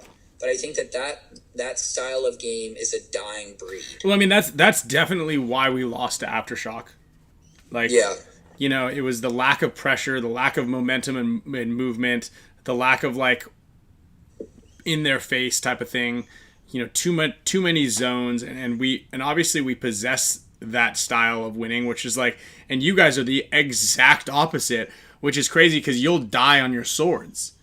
Mm-hmm. But it's so funny because that's also one of the reasons you win. You guys like win points in 11 seconds or 12 seconds, and then you pair that with the fact that like you guys are so dialed in fundamentally with running and shooting and snap shooting that like when you make it to your spot, you usually have shot a couple guys, and then you're winning those first 2 gunfights and engagements right ahead, and that like so you can always lean on one aspect or the other that helps like keep that pressure on and keep that pressure up. But I mean, what would you say about your new current coaching? And I think someone actually mentioned that in here. I think Nima had mentioned something about how like what about your coach? Is that kind of what does he bring to the table? And you mentioned his name like a handful of times about like pushing you individually. So we have 2 different coaches. Okay. We have our main coach who runs like big picture stuff, and that's Coach Alex, like, or he's the skinny coach. Mm-hmm. And then we have Coach Max who runs our American stuff. So he's the one that spends all of our time in Tampa. He's always there. He's training like the younger generation, and then obviously when I'm there too. So you get 2 different aspects when you're dealing with our coaches. And I like the way that both of them do it. So like in the pits, Coach Max works on your personality. They call it your personality. So if he wants me to play a little bit faster or slower, then he'll come to me and say, hey, we need you to play a little bit faster here, or hey, you need to stay alive more, or whatever. Like, you need to do more here. Continue to shoot your gun. How many pods did you shoot? Mm-hmm. Oh, 3. I need you to shoot 6 the next game. Right? So that's what he focuses on. And then our other coaches, he focuses on the game plans, where we're going to be shooting on the break, big picture stuff. Mm-hmm. So it's a good style to come in and then have one coach go, hey, this is how I think that you individually can do a little bit better. And then you get your pods, whatever. And then you go to our other coach who focuses on the game plan and what we're going to then talk about as a team. Yeah, I mean, it's cool to have that type of high level. It's almost like a professional organization at that point. Yeah. Right? Well, and that's how all of it is treated. Like, even our young guys, like, they said that when they got on the team, they were like, you know, I played semi-pro and I played with damage like a little bit. Like, they were never on the roster or whatever. But everyone always says, like, how our team is treated as, like, an actual professional team. If you look at, like, an NBA team or MLB. Athletic club. Like an actual athletic club, and how it's treated, how we train, everything like that, how it's run, all the system, our coaches. And it is that way, and it's been that way for a long time. I know there was a hiccup between, like, some of the years because our chief, who, our owner, Sergey, he wasn't around. He had, like, issues or whatever, and then now he's back, and now we're back into that same, like, style of frame as we were. They unlocked the bank account. They unseized the bank account. Pretty much. Yeah. Pretty much. Kyle, what would you say that you guys need to do to turn the ship around? I mean, like, this is it's crazy to even think this, but you guys are in, like, 16th place. I don't think you're going to get relegated, but, like, if Uprising has a good event and you guys continue not to have a good event, like, it's in the talks, which is like, just like, think about that. Yeah, I mean, I have to be more careful with what I say than J-Rab does, because I'm on the team. But I will say that I'd say, like, a big thing is like deciding and being okay with how, what the way we're going to play, in a way allow players to go perform on the field, which is like, I'm sure for you guys, like, you're okay if someone's going to get shot. And I kept saying this through the whole tournament. I was like, everyone is going to get shot at some point. Look at all these games. A lot of them are going like point for point. Like, everyone is going to die. We can't be too hard on people if they get shot, but we want them to play a certain way. And if they don't play that way, then we're going to scold them. But also they can't get shot, and they have to remember all these things. It's like it's like saying this. You would tell me this table tonight is wood, and in the morning you wake up, you're like, it's marble. I'm like, wait, no, you said it was wood last night, and then later in the day, you're like, it's wood. We have to like find some common ground and some leeway, and also be a little open to like changing and adapting. Because I think that's a big thing. We can't be like playing these like just hard on guys, or just be a little bit malleable to different game plans and different ideas, and being a little bit more open, and going together as a unit. I feel like sometimes we can be split on the way things are, and also just, so I think some guys on the team are more quiet than other guys about voicing if they understand something or not too. So then like maybe because you have, a lot of different levels of experience, and if people don't understand something, then obviously it's going to be too late when it's showcased that something wasn't understood because it's performed that way. So I think we just need a little bit more transparency across the board. I think to feed off that for the listeners as well, is one thing that our team does a really good job of is they refuse to talk about what happened in the last point. Like, they get actually upset if you try to bring up what happened in the last point. They want to move on from that point like so fast. Like, if someone got a penalty, like it's almost like weird to come in and apologize for it, because you getting that penalty and walking into the pit is apology enough. Like, you don't have to apologize because everyone knows that we're moving on and that we don't need to talk about it because the next point is coming. And we do such a good job of that. Like, it's probably the best team in terms of moving on from a point that I've ever played on. And I've sat in a lot of pits and I played on a lot of different teams. And I don't think anyone does it better than the Red Legion. I really don't. I think what you were saying is like a lot of people spend like a lot of time just like beating up a point when it's not necessary. When everybody gets shot. You just need to move on. You guys are good about moving on, but sometimes like you guys, even Dynasty will dwell on a point like and argue about something that just literally doesn't matter anymore. There's nothing you can do to change it. There's nothing you can do to fix that point. You have to move on, and I think a lot of divisional players could probably relate to this in terms of their pits. Well, I think one of the things that really sets divisional players apart is like excuses and not being realistic, and I think that this is a big thing, a big hurdle for a lot of people to get over. Is like, no, you didn't shoot that guy. Right.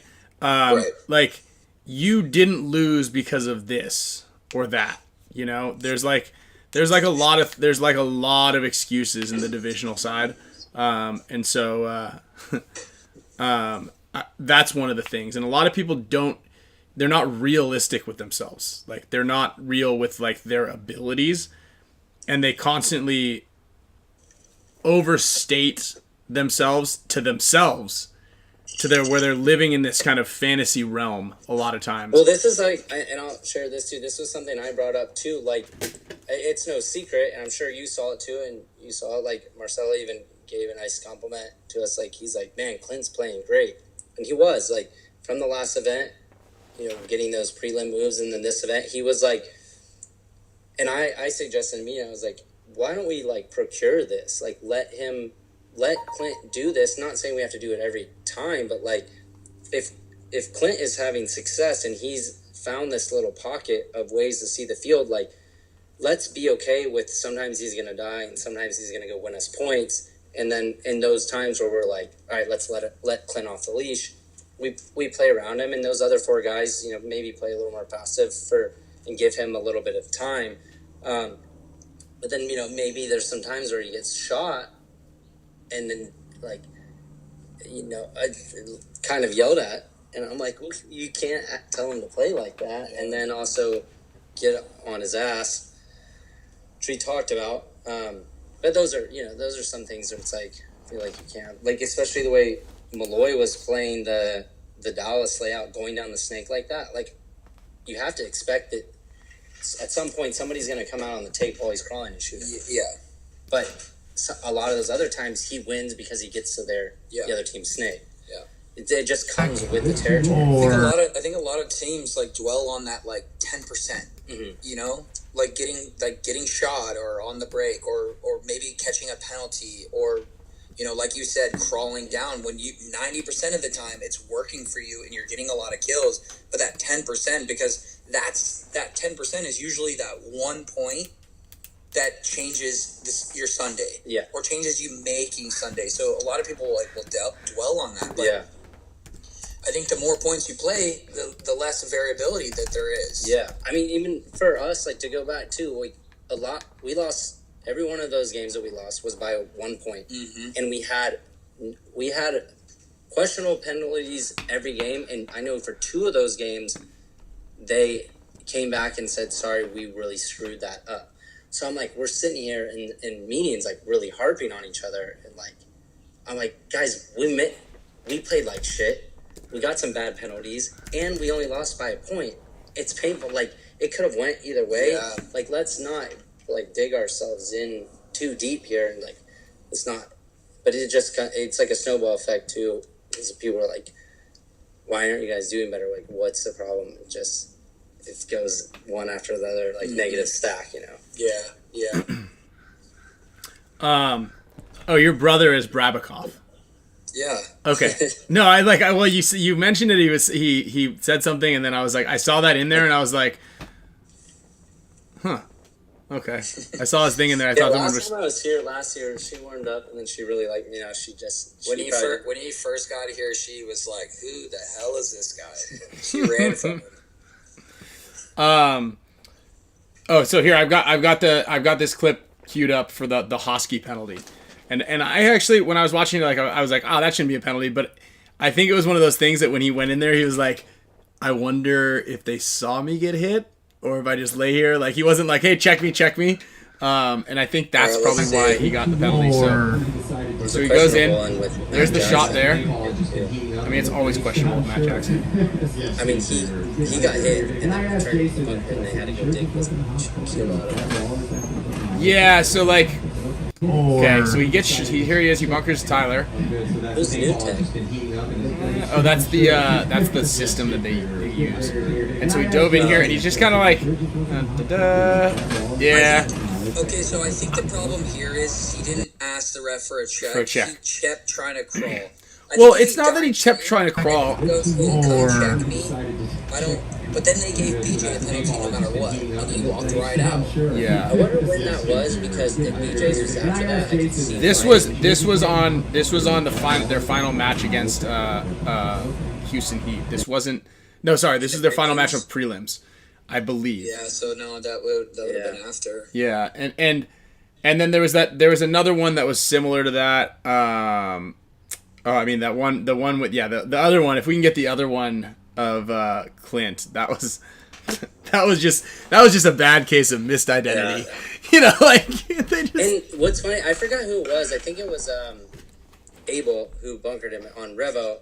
But he went around and where he got shot wasn't even exposed to Clint. He put his gun around to shoot Clint, but he exposed himself on the wire. Mouse shot him from the snake, and he didn't even say Clint shot him. As I'm watching, this whole thing goes down.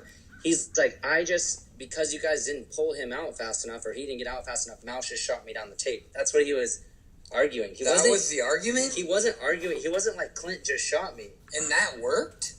Well, they were already. They weren't paying attention to that part. I think they just thought that Clint shot him. That Clint shot him. They must have thought that. I didn't see this. I could see him. He was pointing at Mouse. He was basically like, well, I just had to bunker. I tried to bunker him because I thought he was alive, and Mouse shot me. Yeah, I see what you're saying. So, and that's not that, like, it was a bad call, but I was also told our guys, so I'm like, well, in the defense of like the referee's call there, it could be game. They could say it's game altering because he was forced to go around and clear Clint, which got him shot. Yeah. And I mean, Yeah. I see that. Like, that's technically what it is, but I don't think that's the penalty they threw. No, but they threw. They threw, and then yeah. Clint was like, "Can I?" They said, "No, you shot him." Clint was like, "No, I didn't." Clint didn't even realize that his gun wasn't pointing. He thought his gun was pointing at him, but he didn't pull the trigger. And then when they saw the video, his gun is underneath the bunker. Yeah, pointed the opposite way. Yeah, I was standing right there for that one, or maybe I think I watched it actually. I watched it on the thing. It didn't. I know exactly what happened. Like, it was just a mistake. It was straight up a mistake. Yeah. Fate said, "Show the NECTR force again." Maybe pointing at the. Nah, this is a great episode. I'm not trying to get the whole thing taken down again. What's the NECTR force? So I'm not telling you, dude. It's my gun. It's my gun. His gun. Wait, the one that he played with last event? Yeah. The ugly one? It's got purple in it. Yeah, it is purple. Yeah. I'm surprised you don't like it. Just because it's purple doesn't mean I automatically love it. I mean, I it feel- seems like it from the feel shit like you wear. I have reservations even saying It doesn't work like that. paintball gun. Anyways, we're holding it, we're showing it, and we're like, it was weird because as I'm doing this, I'm like, I probably should do this, but like, we're showing the gun, and I point the gun at the camera lens. The camera looks on the barrel, you can see the bowl. It was actually kind of cool looking. Anyways, about 2 minutes later, we just get shut down. They're like, you guys are.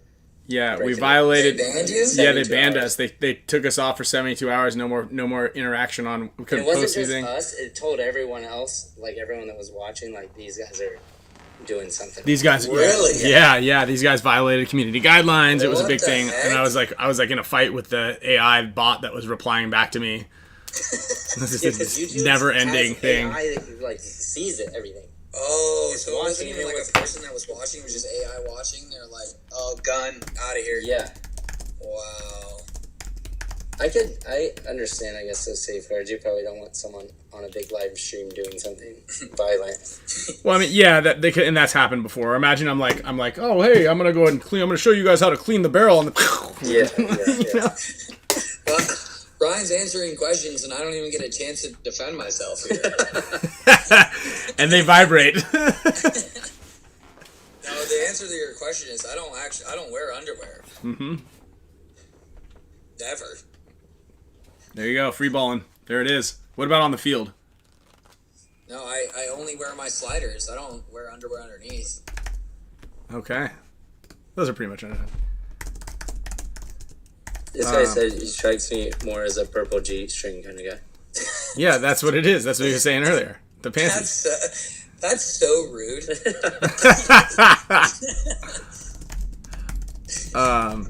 Yeah, wear them over the pants. Well, look, I think, and someone asked about the divisional layout. I don't know, J-Rab, did you play the divisional layout at all? I did play it. I yeah. was not I a played it. huge fan of it. It didn't seem like it was very dynamic with like the Yeah, amount of different yeah. things you could It do wasn't. because of that center spot. But I'll tell you what, I'm really glad that the layout Jason came up with. It's funny. So, and I've told this story. It's like a little anecdote about field layouts and stuff. But remember during COVID, and we're like, nobody could play, but everybody was playing still, you know. And we're like, dude, we need like. I remember I reached out to Jason because I was like, they canceled That's the when event. Rab came out to visit us. Yeah, actually. yeah, Margarita Rab. But we were talking about it. We're like, dude, we need to like the event. The event number 2 is coming up, and I messaged Jason. I'm like, Jason, you gotta give everybody the layout. Like, send whatever layout you were going to create to everybody so they can be playing. We'll be talking about paintball. He goes, listen, there's only so much gas in the tank, and like it's not easy to make a layout. You know, and he's like, let's like you when you make something really good, you don't want to waste it on, you know, a COVID weekend thing, and then just like there was like that could have been the Picasso, the masterpiece, really. And so that's when I was like, all right, I'm gonna make a layout. This shit's easy, and my layout was awful. And then, but then what we did is we created a new thing of like the pros made layouts. And not a single pro made a good layout that was like worth a shit. Like I think They never asked me. I made never got the chance. I feel like I could make a good layout. I made a good layout. We used it for that exhibition tournament in Ohio. okay, so you made a good layout, and then Axel's was somewhat competitive, but it had 2 snakes, one on each side, completely mirrored. But Why like did you guys do this? during COVID, like every single layout that came out during COVID The was one we played at, I think, was the one Yaya made. Yeah, that Yaya's layout was awful. Remember, it had like the No big one center asks thing. me anything, bro. No one has to ask you. You just do it. Try that. Just try that sometime. No. Like, hey, I wish I could play on Team USA. No one asked me. Just be like, yo, I want to play on Team USA. All right. No, how am I supposed to just ask that if I don't know if it's a thing? It's There been hasn't a Team USA in like 5 years. no. and all There's of been a sudden Team it's USA popped up. every single year for 5 years. No. Yeah. I think there has. Yeah. There has. We won all of them last year. 5 years ago, we were all loud over there. Last couple years, just Dynasty goes though. Oh, it was just Dynasty. Well, last year we had to put in the whole dynasty squad, but there was other people on the team as well. Mm-hmm. It was all dynasty in the overtime point, I think. But Did you guys win? yeah, we won. Who'd you beat? Lucky 15s. Oh yeah, you guys. You mean you almost lost to them? Right, but we beat them. We beat them. The last one we played is when Mouse lost it for us. Yeah, Mouse. Yeah, Mouse did lose it. Mouse is coming this year. And listen, if I don't go, you can have my spot. So J-Rab comes up and he's like, I love the pity invite though. Like that's my favorite part about it. is what? The pity invite. I don't make the team. I just want to point one thing out. I don't make the team. I am on the. I do fundraise for them. If you guys want to donate to Team USA, you could use scan this this QR code here. That's to get the kids team and possibly the women's team out there. But yeah, 2019, 21, 22, 23, all 4 of those years have been Team USA things. But the team has already been chosen, right? So the Edwards brothers, they said, hey, we want to play on Team USA if it's happening this year. And then they're like, sweet, we need guys, you're on. That's how they went on. And then I think Tyler couldn't go, so someone's like, let's see if Mouse can go. And because Mark goes every year, he's like, yep, I'll get Mouse to go. Like, you kind of need a sponsor to do it. But you get paid the big bucks, so you can kind of sponsor yourself. So anyway, if I don't go, you can have my spot. Yeah, we'll talk about it. Yeah, he's like, I want to go. I'm going. What would their U.S. mascot be like? Well, our U.S. mascot is Ryan. It would be Uncle Sam. No, it's Ryan Smith running around in that full nude bodysuit, the American flag bodysuit, playing. Yeah. The full nude. Yeah, I mean, it's a skin tight, see-through bodysuit. Yeah, leotard. It's a leotard, exactly. So yeah. Anyway, he was like, I want to go. I can't believe I don't give up. And I'm like, oh, I might not be going. You should take my spot. And he's like, well, who pays for it? I'm like, we have to pay for it yourself. He's like, well, I mean, I'm down. Well, how much is it? Well, maybe not. I don't know. I will have to think about it. I'm like, all right. Well, Conversation went. it's exactly how the conversation. He's so dramatic about it. Yeah. It kind of went like that, but he's being very dramatic. His eyes were watery, and it's like it was crazy, you know. But yes, we have to pay. We have to pay our own ways to get out there, or you get a sponsor. Wait, we missed this question. It wasn't on purpose. Mr. There was a lot of good questions Yeah. at the beginning. Crazy Canoe. I'd love for you guys to answer. If everyone had one hopper each, which team wins? One hopper each. Oh, so just like a loader of paint. Are we allowed to be biased? Yeah, I guess my team. I don't know. I mean, I would say easily mine. I would probably give it with the current state of things. Probably you guys just with one how their hopper. performance With was. one hopper. Oh, there was a good question because we did this the other I day. don't think damage No, damage probably or wouldn't X win it. Factor. Yeah. I don't know damage with one loader. They're gonna run out of paint before the game starts. No, they do well because they can shoot a lot of paint. Yeah. I mean, that's the whole point of it. Yeah. Who would be you and 4 other people for an all-star team? He said, obviously not Diesel.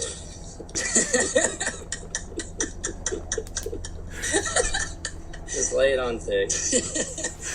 Yeah, no cheating. Well, we didn't account for Well, cheating. technically, there's no cheating in every. Yeah, you're not allowed to cheat anyway. So. Yeah, good call on that one.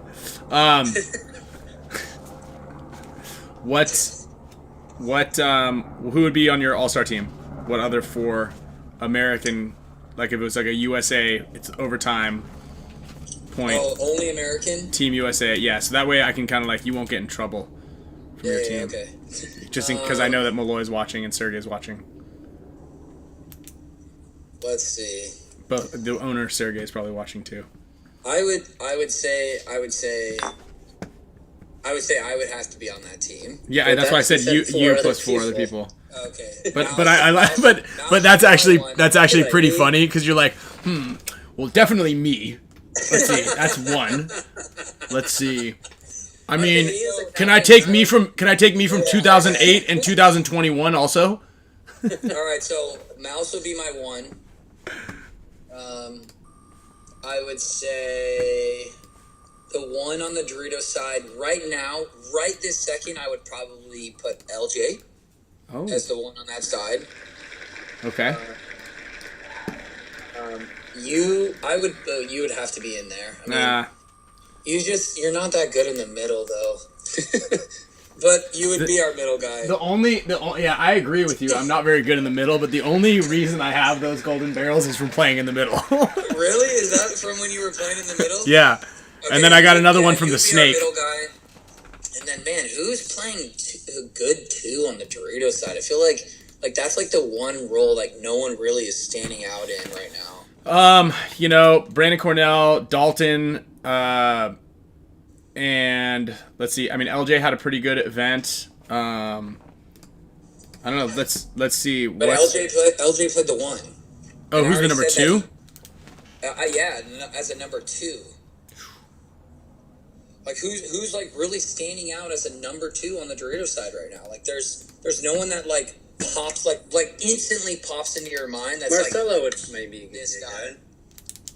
Yeah, but then I guess that would be It's too many. Too many of these like middle pack guys. Right. But I think that would be a pretty solid line. Yeah, Like, I was gonna say Marcelo.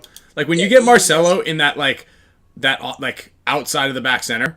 I mean, he's good in the back center, obviously too. But like, Well, right, if you that's get like what I in the was Doritos, like originally- that was his spot. Yeah, I was originally thinking as him playing like a three and then being able to fill somewhere else. Tyler. But yeah, Tyler too. So I would say me, you, Mouse, LJ, Marcelo. I would be very happy with that lineup. Wow. All right. Dope. I mean, Archie. As a two on the Dorito side? I just on the roster maybe. Well, he said five. Yeah, he said five only total. Five guys. Five and total. if I'm picking a one, like he's playing the one on Dynasty right now, and if I'm picking a one, I'm gonna take Mouse. Yeah. Mm-hmm. Like if I had to pick a one, then I'm gonna take Mouse over Archie right this second. Yeah, I mean, I could. You could almost put T Harm as the two on the Dorito side, pretty strong. Yeah. They have him playing the one.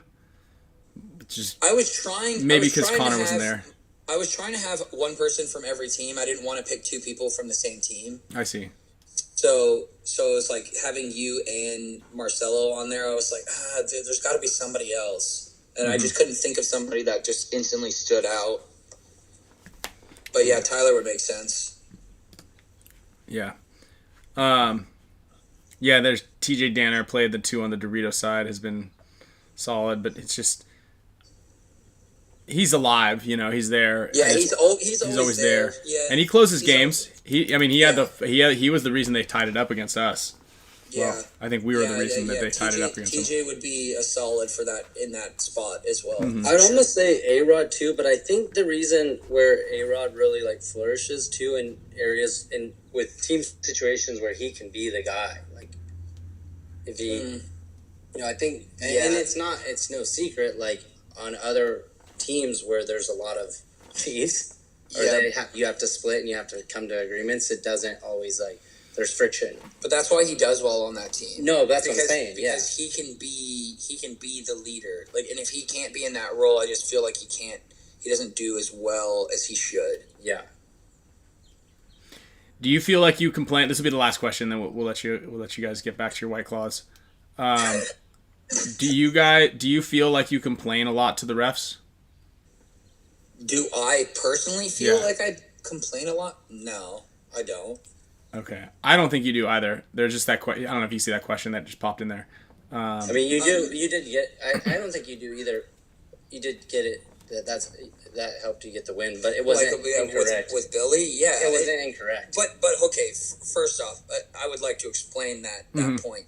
I think that if anybody makes that move, in my mind, if you don't try to sell that penalty, then you're an idiot. Because it almost can't. Yes. No, You should sell every penalty that you can.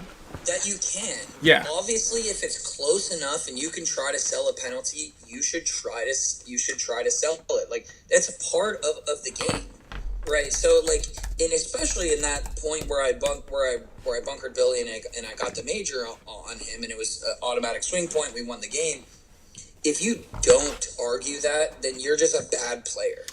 Was he the last body though? What? Was he a? No, it was a 2-on-2. Oh shit. Yeah, it was a 2-on-2. Was your comment in reference to his signature J-Rob series designing his own gun? Yeah. What would it be? It would be broken? Why would it be broken? Yeah, I guess if you had to build a bolt. I mean, is broken like a good word? Because broken could be like, that champion is broken or that hero is broken. I think you just meant like if you had to design a bolt system. I think it's pretty self-explanatory, to be honest. So, hold on. I want to respond to Robbie. Arguing it is not a penalty. You are allowed, according to the rules, to plead your case, to plead your case until the ref is saying, okay, it's time for you to leave. Which pretty much means like, okay, no, you're hit. And then at that point, if you continue to argue, then it is a penalty. But you are always allowed to plead your case after, a bang bang happens or whatever it is. You're always allowed to plead your case.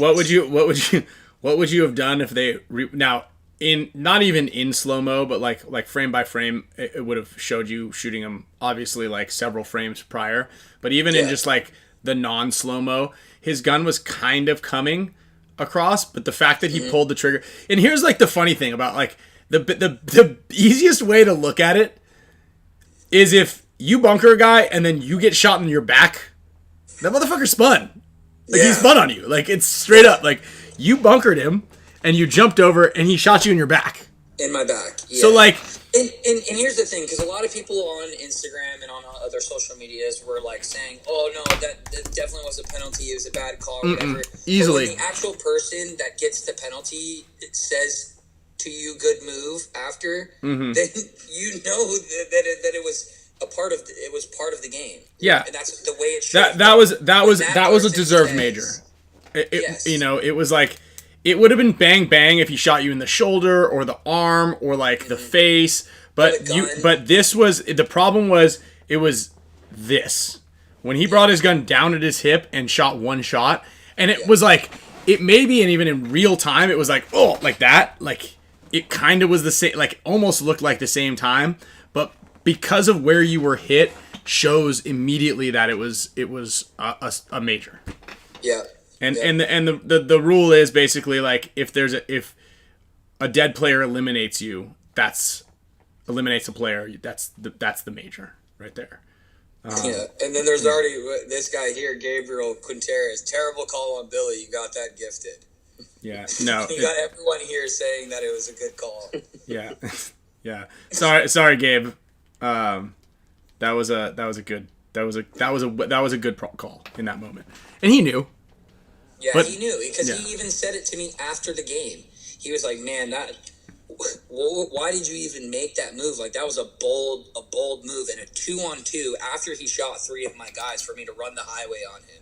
See, I thought that. I mean, that was the move though. Like that, I feel like is the only move, and that's how A-Rod got back in the game too. 2-on-2, A-Rod shoots 3 of us, and then he tries to make a highway move and trades out with Archie. Like it shouldn't have even gotten to that point, but. That was a great move, but you're right. Like he shoots those bodies as he's in motion. He should kind of like check the top. Yeah. Yeah.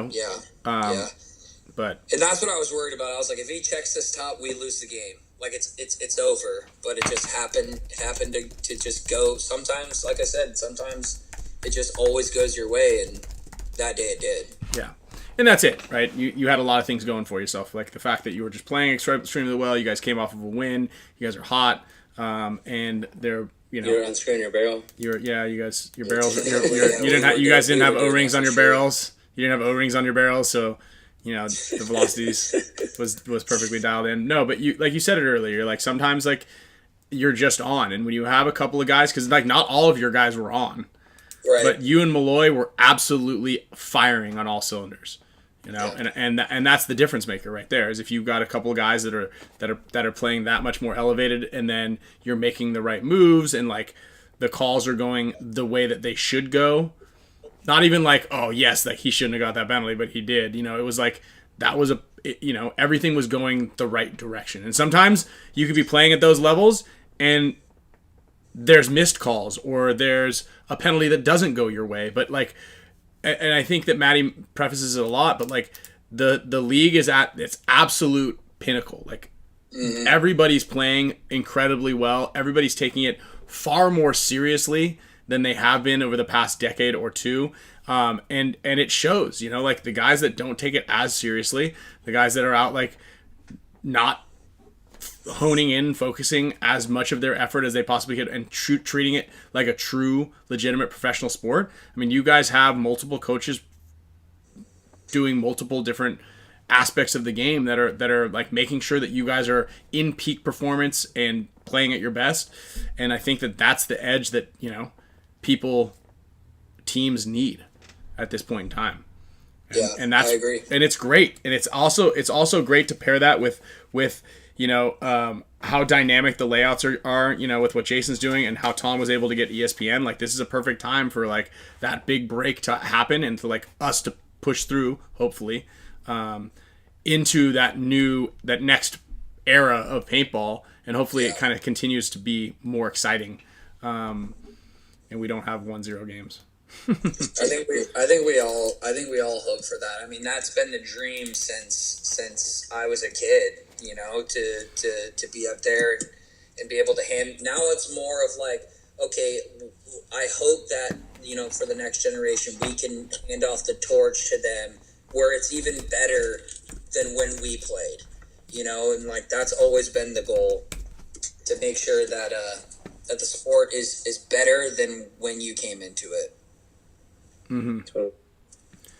Absolutely. Battery's gonna die here. All right. Well, yeah. No, that's. This is an awesome show. This is like a little nice, powerful show here with like one of our longer ones. But dude, J-Rab, you're always really good. You need to come out and come hang out. I'm down. Again. That's what someone said. They're like, J-Rab fits in. Like, yeah, at the very beginning, he should be the third guy. Yeah, you're welcome on the show whenever you want, obviously. Okay. Because you're fun. You're fun to have on. It's fun. You're fun all around, dude. Margarita Rab. Next time we'll make margaritas on the show. I'm down for that. And then we'll get Pate on also, because I know he'll have a margarita with us. You're like, I don't know if you've talked to Pate much, but have I? I don't know if you have. I'm not sure. Oh, he's a hoot.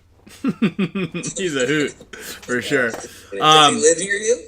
No, he's the one that Pate Smith Law who gives out the. It sounds like he lives in the Bayou, but I guess he lives in Texas. I don't know if I buy that, but he's like he's like a full on Southerner.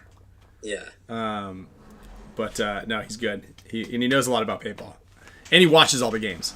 And he's like one of those outliers that actually like give back to the guys that are playing on the in the sport and stuff like that. So he's a good dude. He's a good dude. So all right, well, cool, man. Thanks for coming on, J-Rab. Kyle, enjoy your trip out there. Thank you. I know that the show ran a little long, so I went ahead and spun the wheel in the background. We've got a handful of winners: Eric Bays, Rob Palomo, Pops Tacos, and Joel Hayward are all getting some prizes.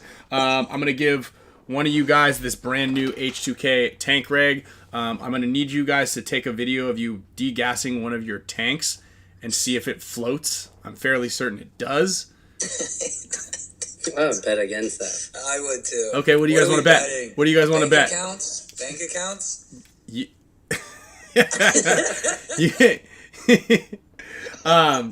You want to if I win, you got to use a flip phone for a week.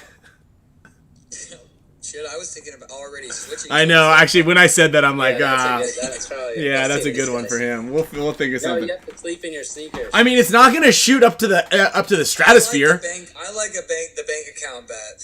It's not going to shoot to the stratosphere, but it's definitely going to elevate off the ground.